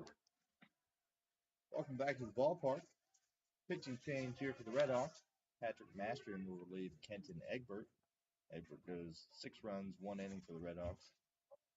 Beautiful outing for him. Here comes Mastrian. First pitch to Jimmy Allen, outside for a ball. Allen 0 for 2 on the afternoon, flew out to right in the second. Struck out swinging in the 5th, but has thrown his glove all series long. A number of highlight plays, including a couple here today. Brilliant double play returned with his buddy Brady Mee up the middle. Here's the 2-0 from Mastrian. Right down the middle. 2-1 count on the Western Michigan shortstop Jimmy Allen.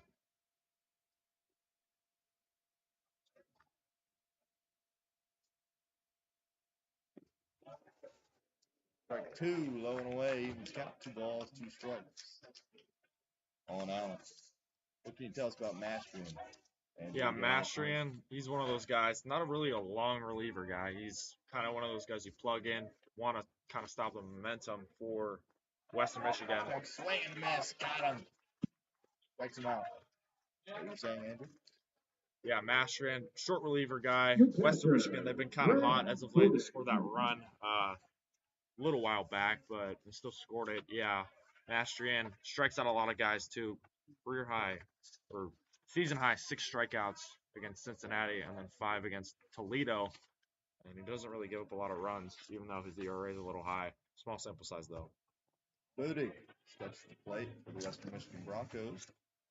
Catcher Greg Booty go for 2 on the afternoon. Struck out swinging in the second. Flew out to the second baseman in the 5th. Currently ahead 1-0 on Mastrian. The pitch. Swung on line to center field. That'll be a single. McDowell collects it in center field. Throws it into Blake Buzzio. That'll be a 1-out single for the Broncos. And the tying run is aboard here in the top of the 7th. RedHawks still holding on to a 2-1 lead here in this one.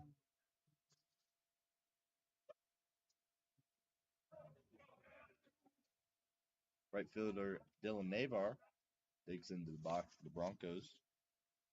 The pitch. Taken up and in for a ball.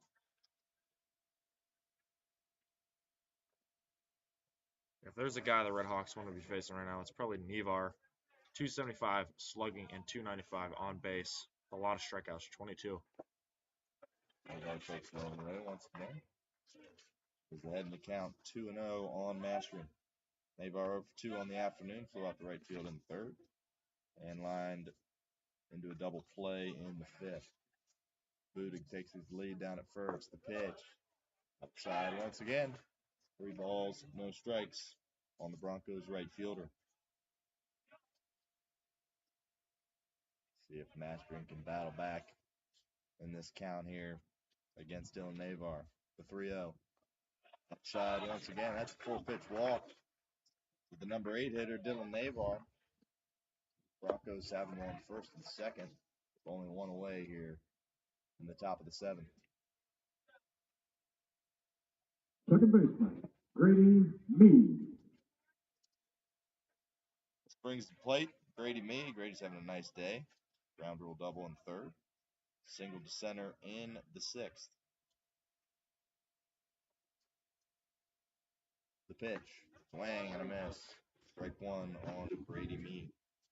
If I was Mastrian here, Brady Mee, skilled hitter, but he is a freshman, so you can probably throw in a little, some of your spice here and there. We'll see, though. Mastrian got to get a quick out here. Blue to get second. Navar at first. The pitch.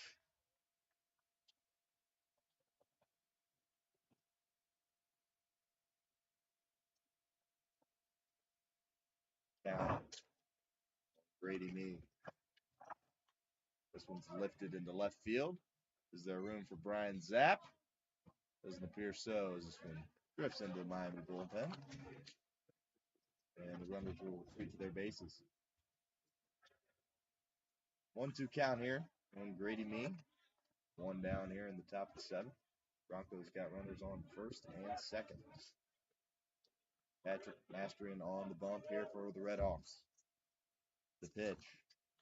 This one's lifted once again into left field. Zap after it once again. Does he have room? Runs out of room once again. That'll be a foul ball. Looks like Grady Meade just cannot catch up to that fastball of Patrick Mastrian. Just been slapping it down the backside. Can't keep it in fair territory here. Look for Mastrian to continue pumping that gas in here during this at bat. Potentially expect a breaking ball here. Try to get Grady Meade to swing out for the fences. So 1-2 count here. 1-2. Taking up the stairs for a ball. And we're all leading. 2 balls, 2 strikes. 1 out. On the second baseman, Grady Meade.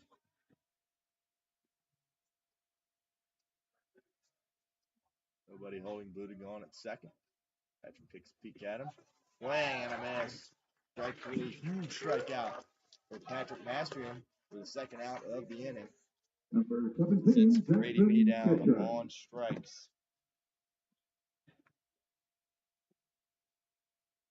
Now due up for the RedHawks. The Broncos. Top of the order, left fielder Jackson Kitchen.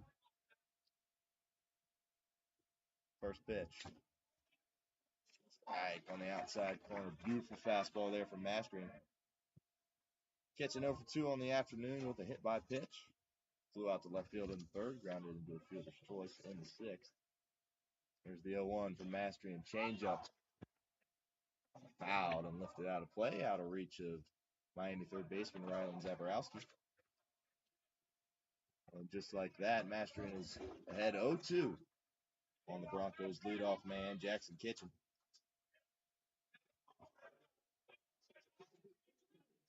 Feels like a very significant pitch coming up. Very significant at bat here. Tying run on second for the Broncos. Miami still clutching onto a 1-run lead. Here's the 0-2 for Mastrian. Swing and just foul tipped by Jackson Kitchen. Foul tipped back behind home plate. And we'll do it again here at 0-2. Yeah, ahead of the count here, Mastrian is, you can maybe throw a little something outside here, a little something dirty. Don't have to always go over the plate. Try and get Kitchen swing out of the zone potentially. The 0-2 once again. Swing and miss. He got him. Strikes out the last 2 batters for the Broncos. And protects the 1-run lead for the RedHawks. Incredible stuff there from Patrick Mastrian.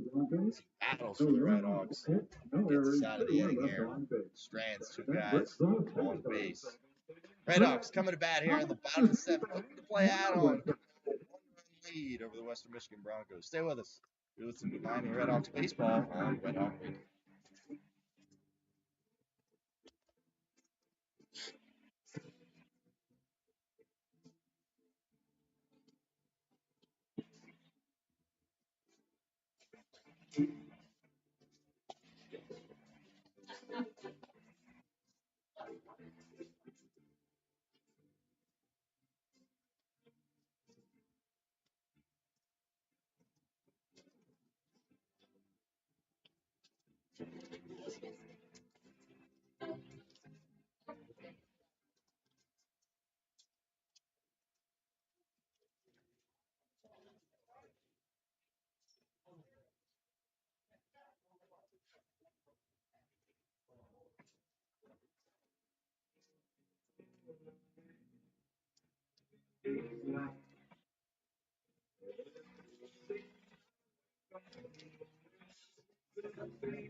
You up for the RedHawks, number 3 hitter, designated hitter, David Novak.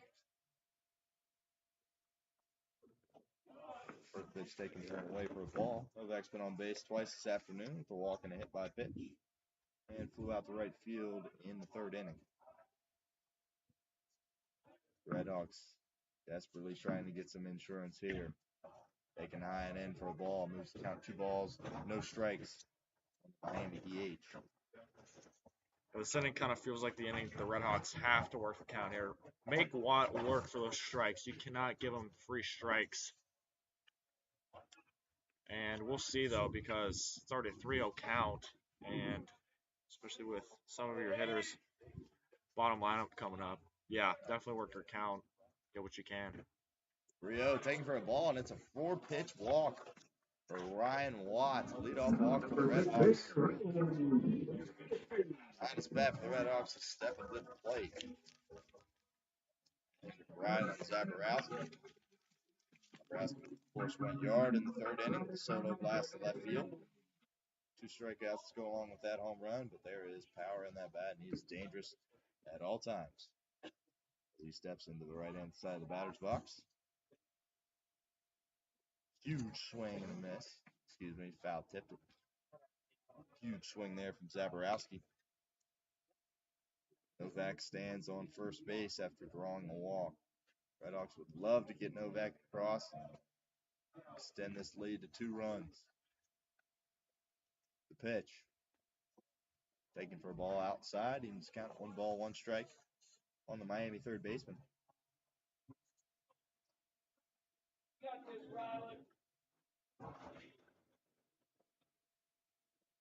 Michigan middle infielders at double play depth. Ball taken upstairs by Zaborowski. Balls 1 strike.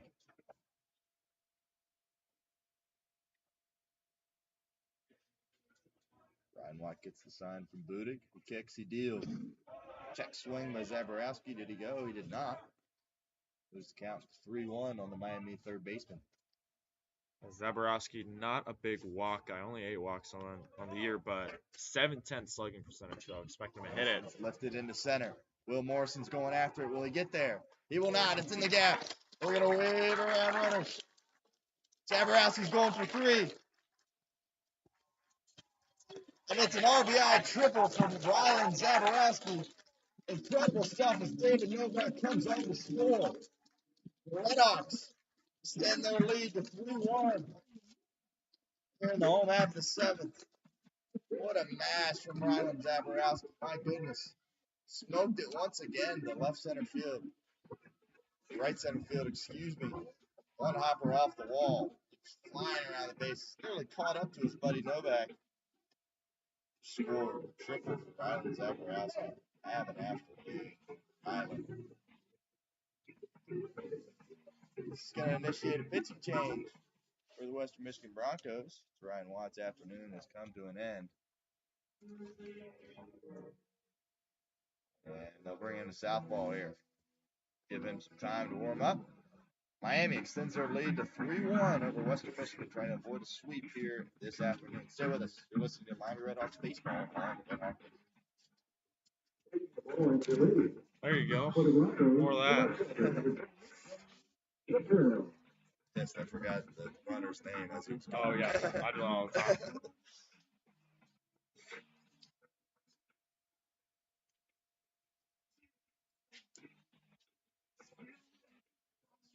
I guess this guy pitched earlier today.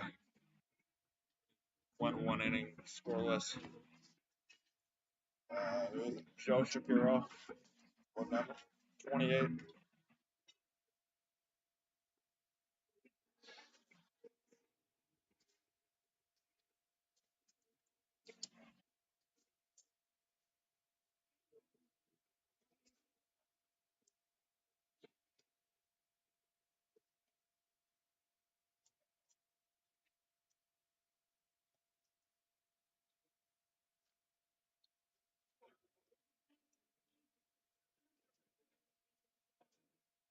Western Michigan left-hander Joe Shapiro in.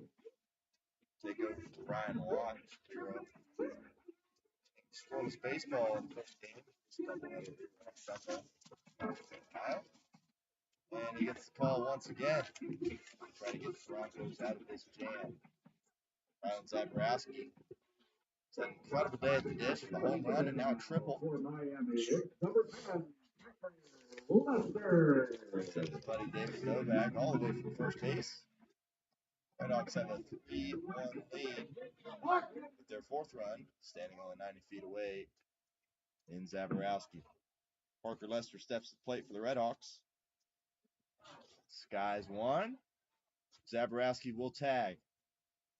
Collected by Kitchen and left. Throw in. No shot. Zaborowski scores. Incredible job by Parker Lester doing his job. Sacrifice fly to left field. RedHawks have a 4-1 lead. Well, that, Andrew, was good baseball. Got a guy on third base, less than 2 outs. Put in the sky to get him home. That's exactly what Parker Lester did there. Great job from the Miami first base. Parker Lester absolutely did his job and only 1 out, so just did what he needed to do, and just like that, the RedHawks have a 4-1 lead, and felt like I honestly feel like we would never say that, but yeah, just doing everything right and good way to end the weekend for the RedHawks. Zach McDonald digs into the box. Miami center fielder. McDonald's got a couple of walks on the afternoon, go along with the stolen base. Flew out to the first baseman in the fifth. 0 for 1 on the day. That's a 2-0 count here against Shapiro. Shapiro misses once again. 3-0 count on the Miami center fielder.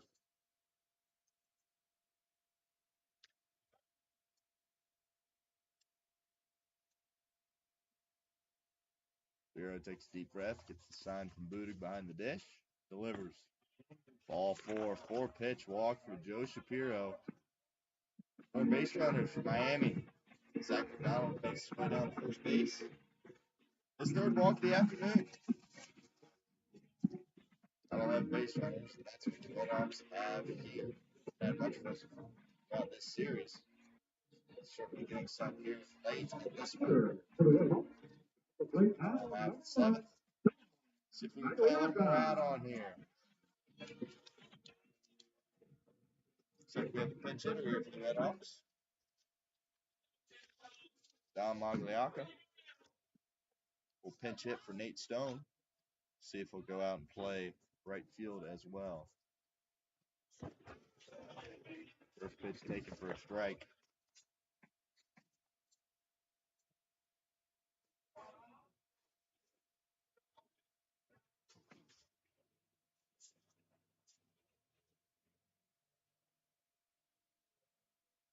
Pitch.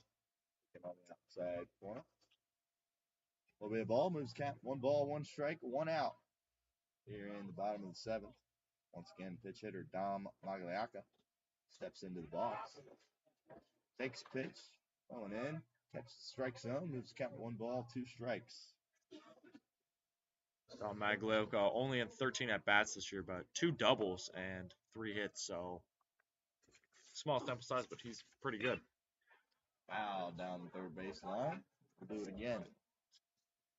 1-2 on the Miami pitch hitter. Zach McDonald stands down at first base after drawing a 1-out walk. Here in the bottom of the seventh. There's the pitch. There goes the McDonald. And he slides in. Not even a throw from Greg Budig. That ball was in the dirt, and that'll be a stolen base for Zach McDonald. Danny Hayden not taking his foot off the gas here. Wants more runs. You'll love to see the aggression from the Miami head coach.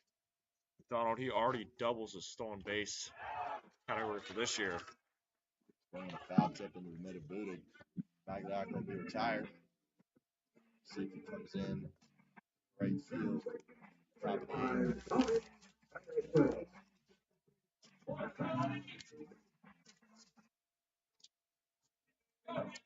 2-out Miami hitter is Tommy Harrison. Taking over the catching duties today, as David Novak is the DH. This afternoon's lineup. First pitch. Off speed changeup taken for a strike. 0-1 count on Harrison. Harrison's been on base all 3 times today. 2 walks and 5 pitch. See if we can keep that going here in this AB. McDonald takes his lead down at second. Pitch taken by Harrison. It'll be a ball. 1 ball, 1 strike. 2 outs here after the 7th.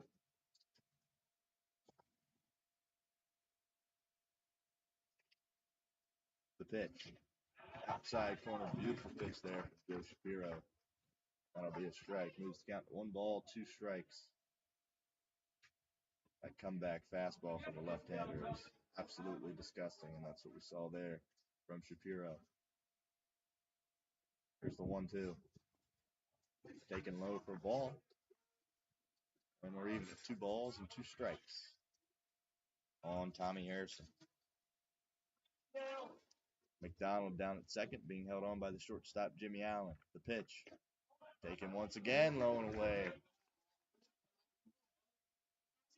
Tommy Harrison just continues to battle. Has had some great at-bats all day.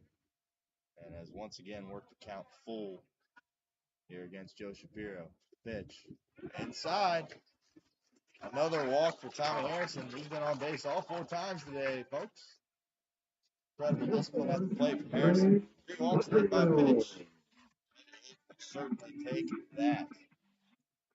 The RedHawks have a little something going here. Runners on first and second, 2 down here. At the top of the 7th. Bring up second baseman.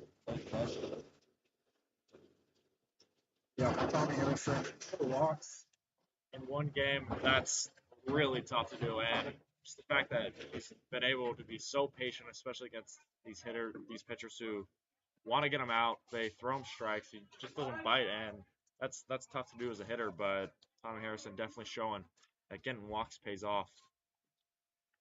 Blake Buzzio digs into the box. Buzzio had a huge RBI single in the 4th inning. Was the RedHawks' second run of the afternoon.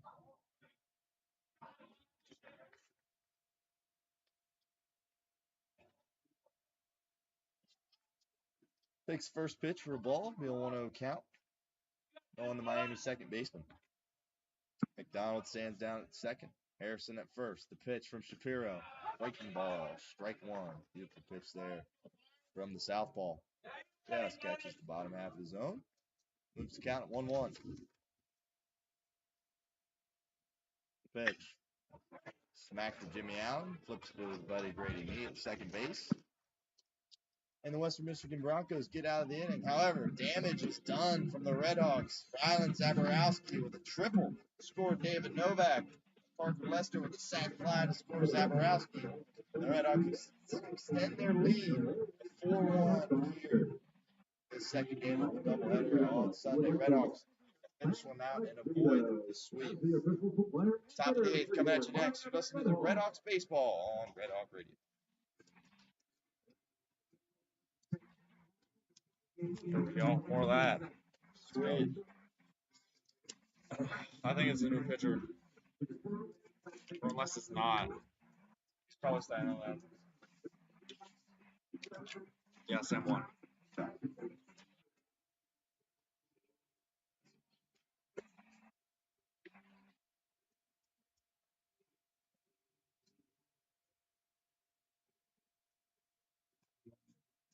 The defensive pitch for the RedHawks at the beginning of the game. The right field is the watchdog Pagliacca.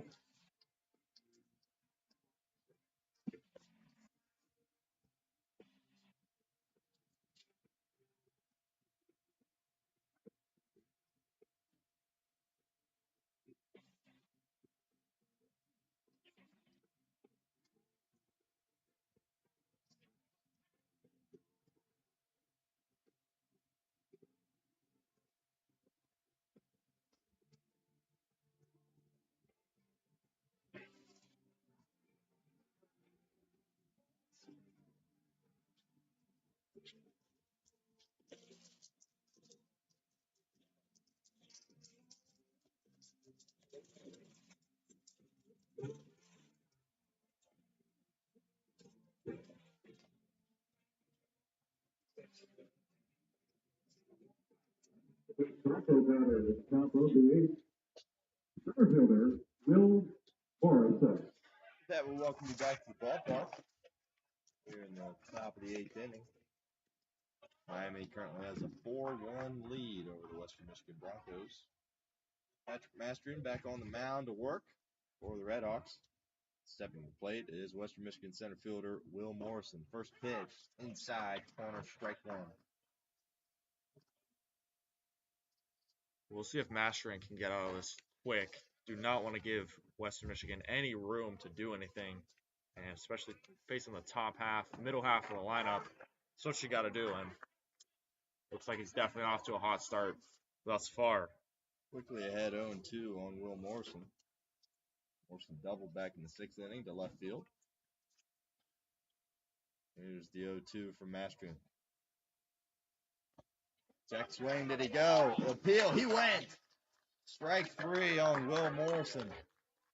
And Patrick Mastrian makes quick work of the Western Michigan center fielder. That'll be the first out of the inning here in the top of the 8th.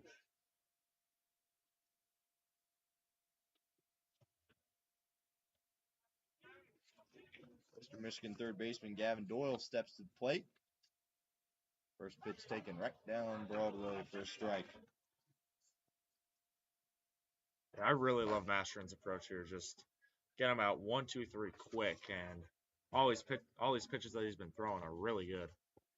Really good placement. He's downstairs there with the breaking ball. 100%, Andrew. He is not afraid of these batters. He's coming right after him. He's being aggressive. And it's worked out so far this afternoon for him. Once again, Mastrian in relief of Egbert. This one grounded down to shortstop. Cooper Weiss backhanded play. Throws it across the diamond. It's past Parker Lester.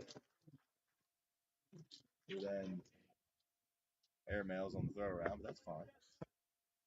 And that'll be 2 quick outs for the RedHawks here in the top of the 8th. 36, Cade Sullivan.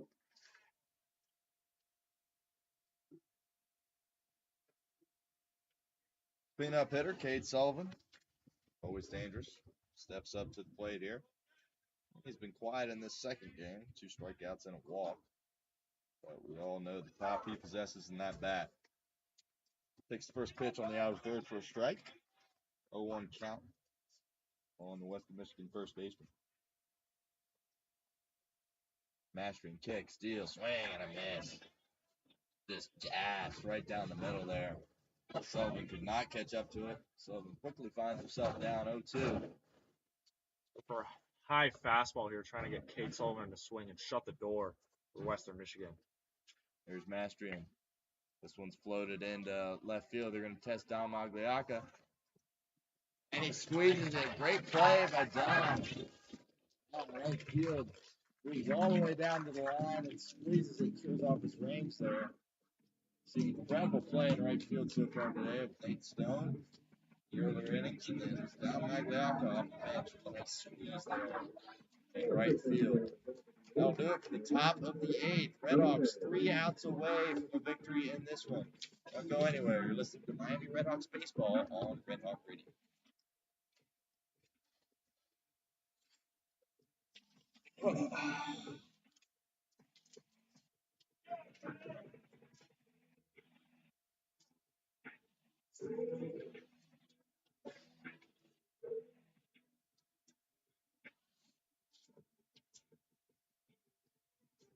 This number? 20, I think. Yeah. For the Broncos, Swinart. designated hitter, Josh Swinart. pitcher, right-hander number 20, Josh Swinart. So next time I come up to bat, he's going to be replaced. Yeah.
Welcome back to the ballpark. Another pitch change here for the Western Michigan Broncos as designated hitter Josh Schweinhardt went out to the Relvas in relief of Joe Shapiro here in the home half of the 8th inning. Top of the lineup up here for the RedHawks. Brian Zapp, 1 for 4 in the afternoon. Had a nice double in the first inning. He digs into the left side of the batter's box. First pitch taken inside for a ball.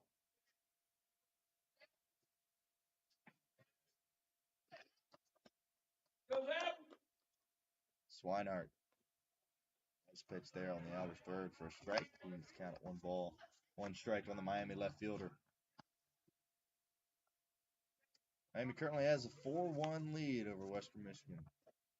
3 outs away from their first victory of the weekend, avoiding a sweep. Hopefully can get some momentum going into next game against Xavier. Actually, on Tuesday night. Count now 3-1 on Brian Zapp. The pitch. Taken high for a ball. And that'll be a walk for Zapp. Another great base runner for the RedHawks.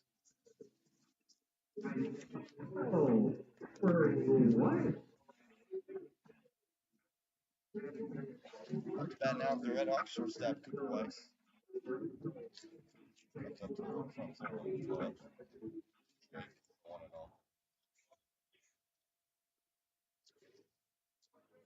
Looking for his first hit of the ball game. Swinehart throws over, checks on Zapp, gets back safely.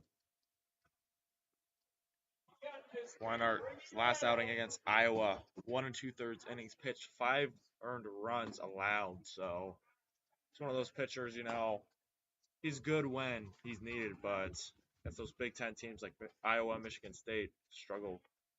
So we'll see though. Good chance for some more insurance runs from Cooper Weiss and the Miami RedHawks. Swinehart comes set. Here's the pitch. Nice pitch on the outside corner for a strike. He needs to count at 1 ball, 1 strike on the Miami shortstop Cooper Weiss. Brian Zapp down at first base. Takes his lead, being held on by Cade Sullivan. Throws over. Throw not in time as Zapp dives back in safely.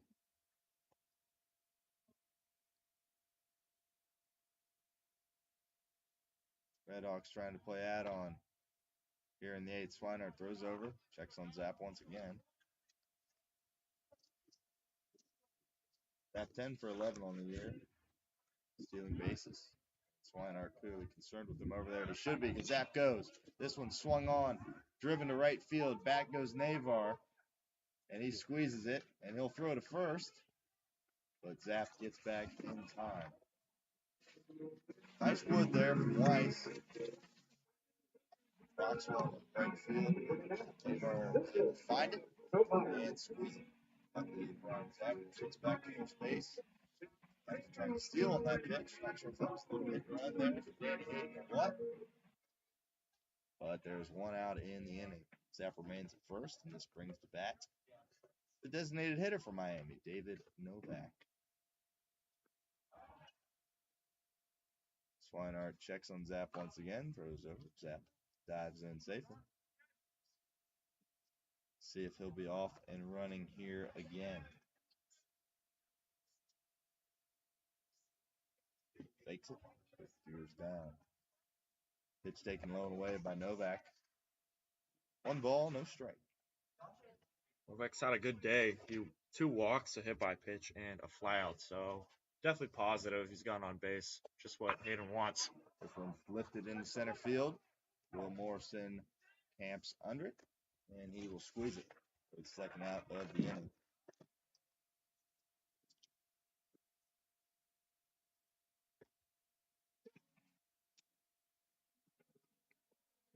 Now batting for the RedHawks, third baseman, Rylan Zaborowski.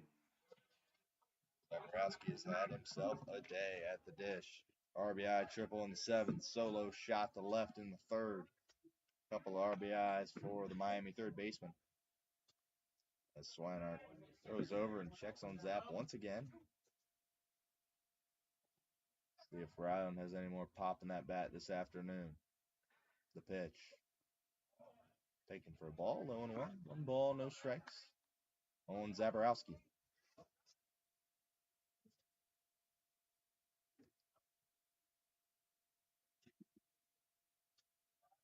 Swinehart goes over once again. To Cade Sullivan over at first base. Brian Zapp dives back in time. Western Michigan's second baseman, Grady Mead, playing pretty much directly behind the bag. You can assume he would cover if Zapp were to steal. The pitch, taken low and away for a ball. Balls, no strikes on Zaborowski.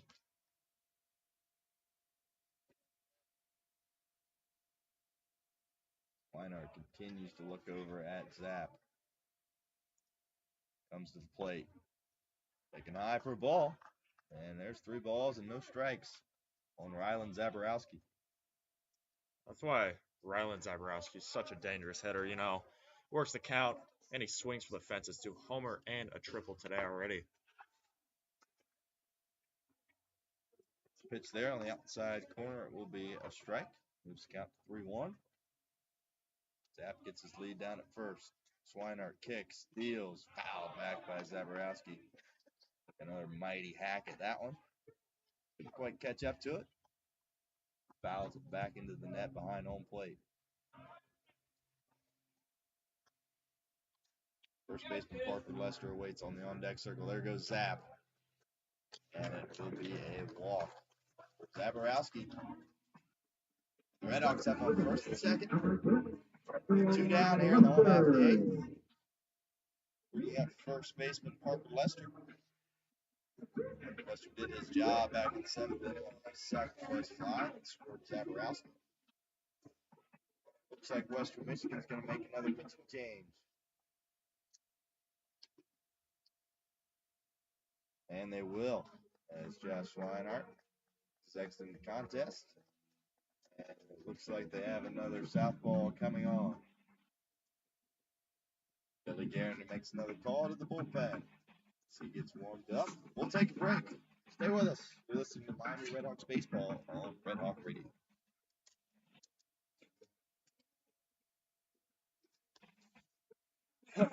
Is there a mercy rule or no? Run it up. Come on.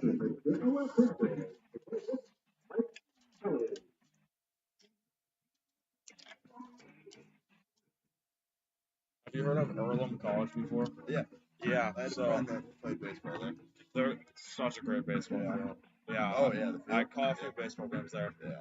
But they got mercy ruled, I think, like the day before I was going to be there. Yeah. They lost like 17 to like 5. Really? Terrible. Ended like the 5th. Yeah. It's tough. They got a good team though. Yeah. He graduated a couple years ago. I played high school with him. Oh, nice. Since 26. Mike Kelly. Yeah, Mike Kelly.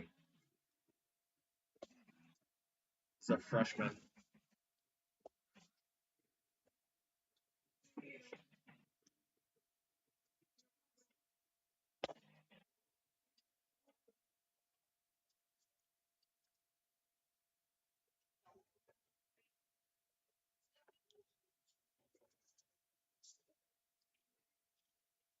Kelly. Pitch for the West Michigan Broncos.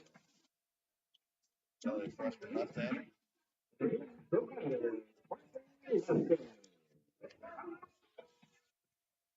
Lots of pitching changes here today for the Broncos, but expect that. Today we'll should play 2 ball games. Just in case here Sunday. Doubleheader. Picking up for the rain that we got on Thursday. Mike Kelly, the freshman pitcher, he's only pitched in 2 games versus Presbyterian and Northern Kentucky, but in all those games he has not recorded an out. It's likely to change today, but yeah, we'll see. A lot of room to grow for Mike Kelly, the freshman. True freshman. Lester digs into the box here for the RedHawks. Taking upstairs for a ball. 2 balls, no strikes on the Miami first baseman.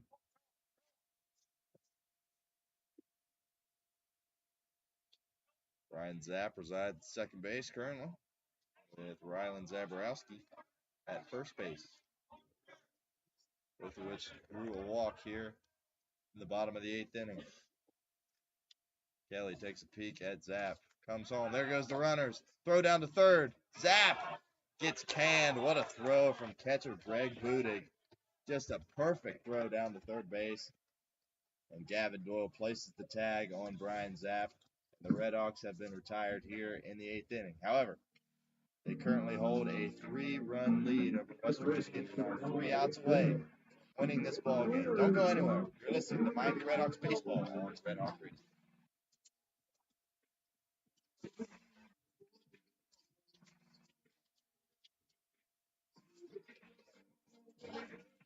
Still Nashville. It's 30. Yeah, same one. Okay.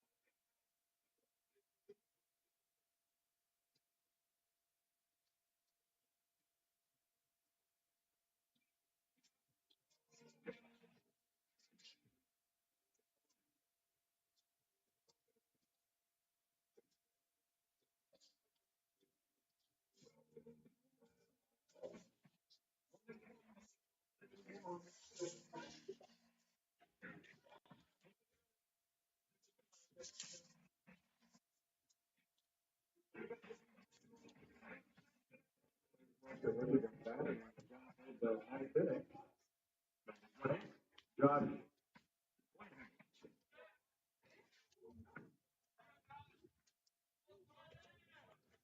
Back to the ballpark. RedHawks 3 outs away from getting the victory in this one. Patrick Mastrian remains on the bump to try to get the save here for the RedHawks. This one's grounded to Buzzio at second. Nice backhanded play. Flips it over the first baseman Lester, and there's a 1 down in the top of the 9th. Beautiful play at second base from Blake Buzzio. Moves to his right, backhands, fires it over to his buddy Parker Lester at first. There's 1 down here in the top of the 9th.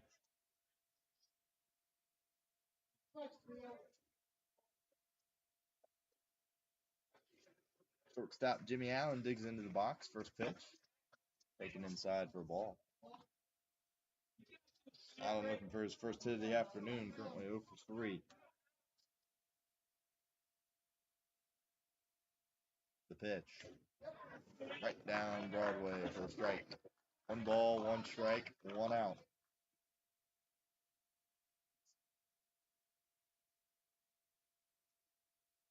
Mastrian gets the sign from Marison. Delivers.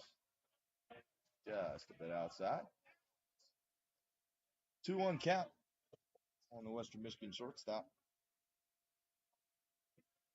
Like we've said it multiple times, but the defensive ability from Allen this series has just been spectacular. He fouls this one down. That'd be one of the best defensive shortstops in the conference, if not the country, as he has shown incredible plays all series long. The 2-2 from Mastrian. Up and away for a ball. Jimmy Allen has worked full count here on the Miami right-hander. Miami holding on to a 3-run lead in the top of the 9th. The full count pitch. Out off to Jimmy Allen. Down the third base line and out of play. RedHawks have all their starters in the field, except Don Magliacos taking over for Nate Stone out in right field. Everything else is the same. The pitch, jam shot. Blake Buzzio is camped under it, shielding it with his glove with the sun. He squeezes it. Second out of the inning.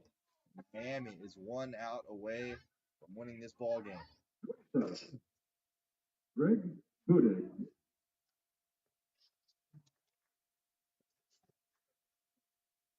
Number 7 batter Greg Budig comes to the plate for Western Michigan as they are down to their final out here at McKie Field at Hayden Park in Oxford, Ohio. Foul tip off his shin. Might sting a little bit. 0-1 count on the Broncos catcher. Budig 1 for 3 with a strikeout and a single, you know. He's dangerous, but not nearly as dangerous as the other hitters, so this is your last batter to face. Pretty good then. Breaking ball, beautiful on the inside corner for a strike. That's an 0-2 count on Budig. Western Michigan down to their final strike.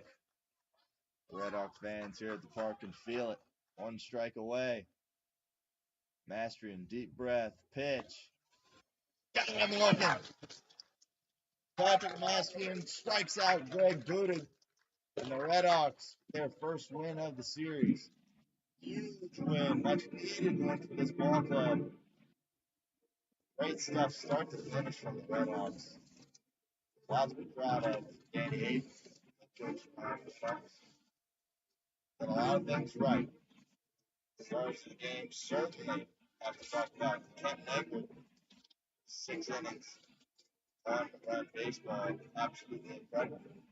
Magic Mastery came in for him and took it the rest of the way. And he didn't give up any runs in the process. And Miami hits the game 4-1 offensively. A lot to talk about. Ryan Zaborowski, what a day at the plate he had. Playing yard in the 3rd inning with a home run to left field. Had a huge triple. In the 7th inning, with score designated David Novak. Then Parker Lester. A nice sac fly to bring in Zaborowski. And, of course, can't forget about Blake Buzzio down in the 9th spot. A huge RBI single in the 4th inning. That takes care of all 4 RedHawk runs. Very clean day in the field, too, defensively. No errors for the RedHawks. Exactly what they needed after shaky performances in the field this past 2 games. Andrew, any big takeaways that you have? Yeah, like you said, the RedHawks pitching just has been red hot. I think all the Miami fans, especially head coach Danny Hayden, you know, he's been waiting on that one pitcher to just step up and just dominate, and Ken Egbert was that today. 101 pitches, 6 innings pitched, only 3 hits allowed. That is impressive at any single level, and 9 strikeouts, which I believe it was 1 shy of his record this year, but Ken Egbert, nonetheless, incredible performance. And the Miami bullpen, you know, it's kind of been struggling as of late. It's given up a few runs here and there. We saw Lawson Blackmore struggle. So there's plenty others. Miami pitchers struggling, but Mastrian did his job. He came in today, 3 innings pitched, long relief, and he did what was needed. And for Miami hitting, it was the Ryland Zaborowski show. Triple and a homer. That is impressive to do. And got to give credit to Tommy Harrison, too. 4 walks. I don't think you're going to see that very often. Yeah, incredible work from Tommy Harrison. Just top to bottom, the RedHawks came ready to play. And, you know, it kind of feels like they've woken up. And we'll see how they play against teams like Xavier coming up here. Yeah, they're playing Xavier, and then they're going to be traveling all the way over to Eastern Michigan at Ypsilanti, their home campus for the weekend series. For Western Michigan, they're going to be headed over to Ann Arbor to play Michigan, University of Michigan, the Wolverines, on Tuesday at 4 p.m. So from the MAC to the Big Ten, the Western Michigan Broncos are right back on the road. But yeah, fun day of baseball here. Glad the RedHawks finally got one to win, and they're going to improve in the MAC to 4-8. So looks like they'll be staying in second to last, but otherwise, pretty solid finish to the weekend for the RedHawks. And I'm sure head coach Danny Hayden is ecstatic for that. Awesome stuff here in the second game of the doubleheader. RedHawks are off tomorrow. And they're back in action here. We got the Nuxall Classic hosted here at McKie Field at Hayden Park. Wright State will take on University of Cincinnati at 2 p.m. on Tuesday, followed by your Miami RedHawks taking on Xavier University right after that. RedHawks get a huge win today, 4-1 win over the Western Michigan Broncos. And driving the first game of the doubleheader. Like I said, they'll be back in action Tuesday. Make sure to catch us on Red Hawk Radio. For Andrew Relvas and the rest of our crew, I'm Stone Shields. So long.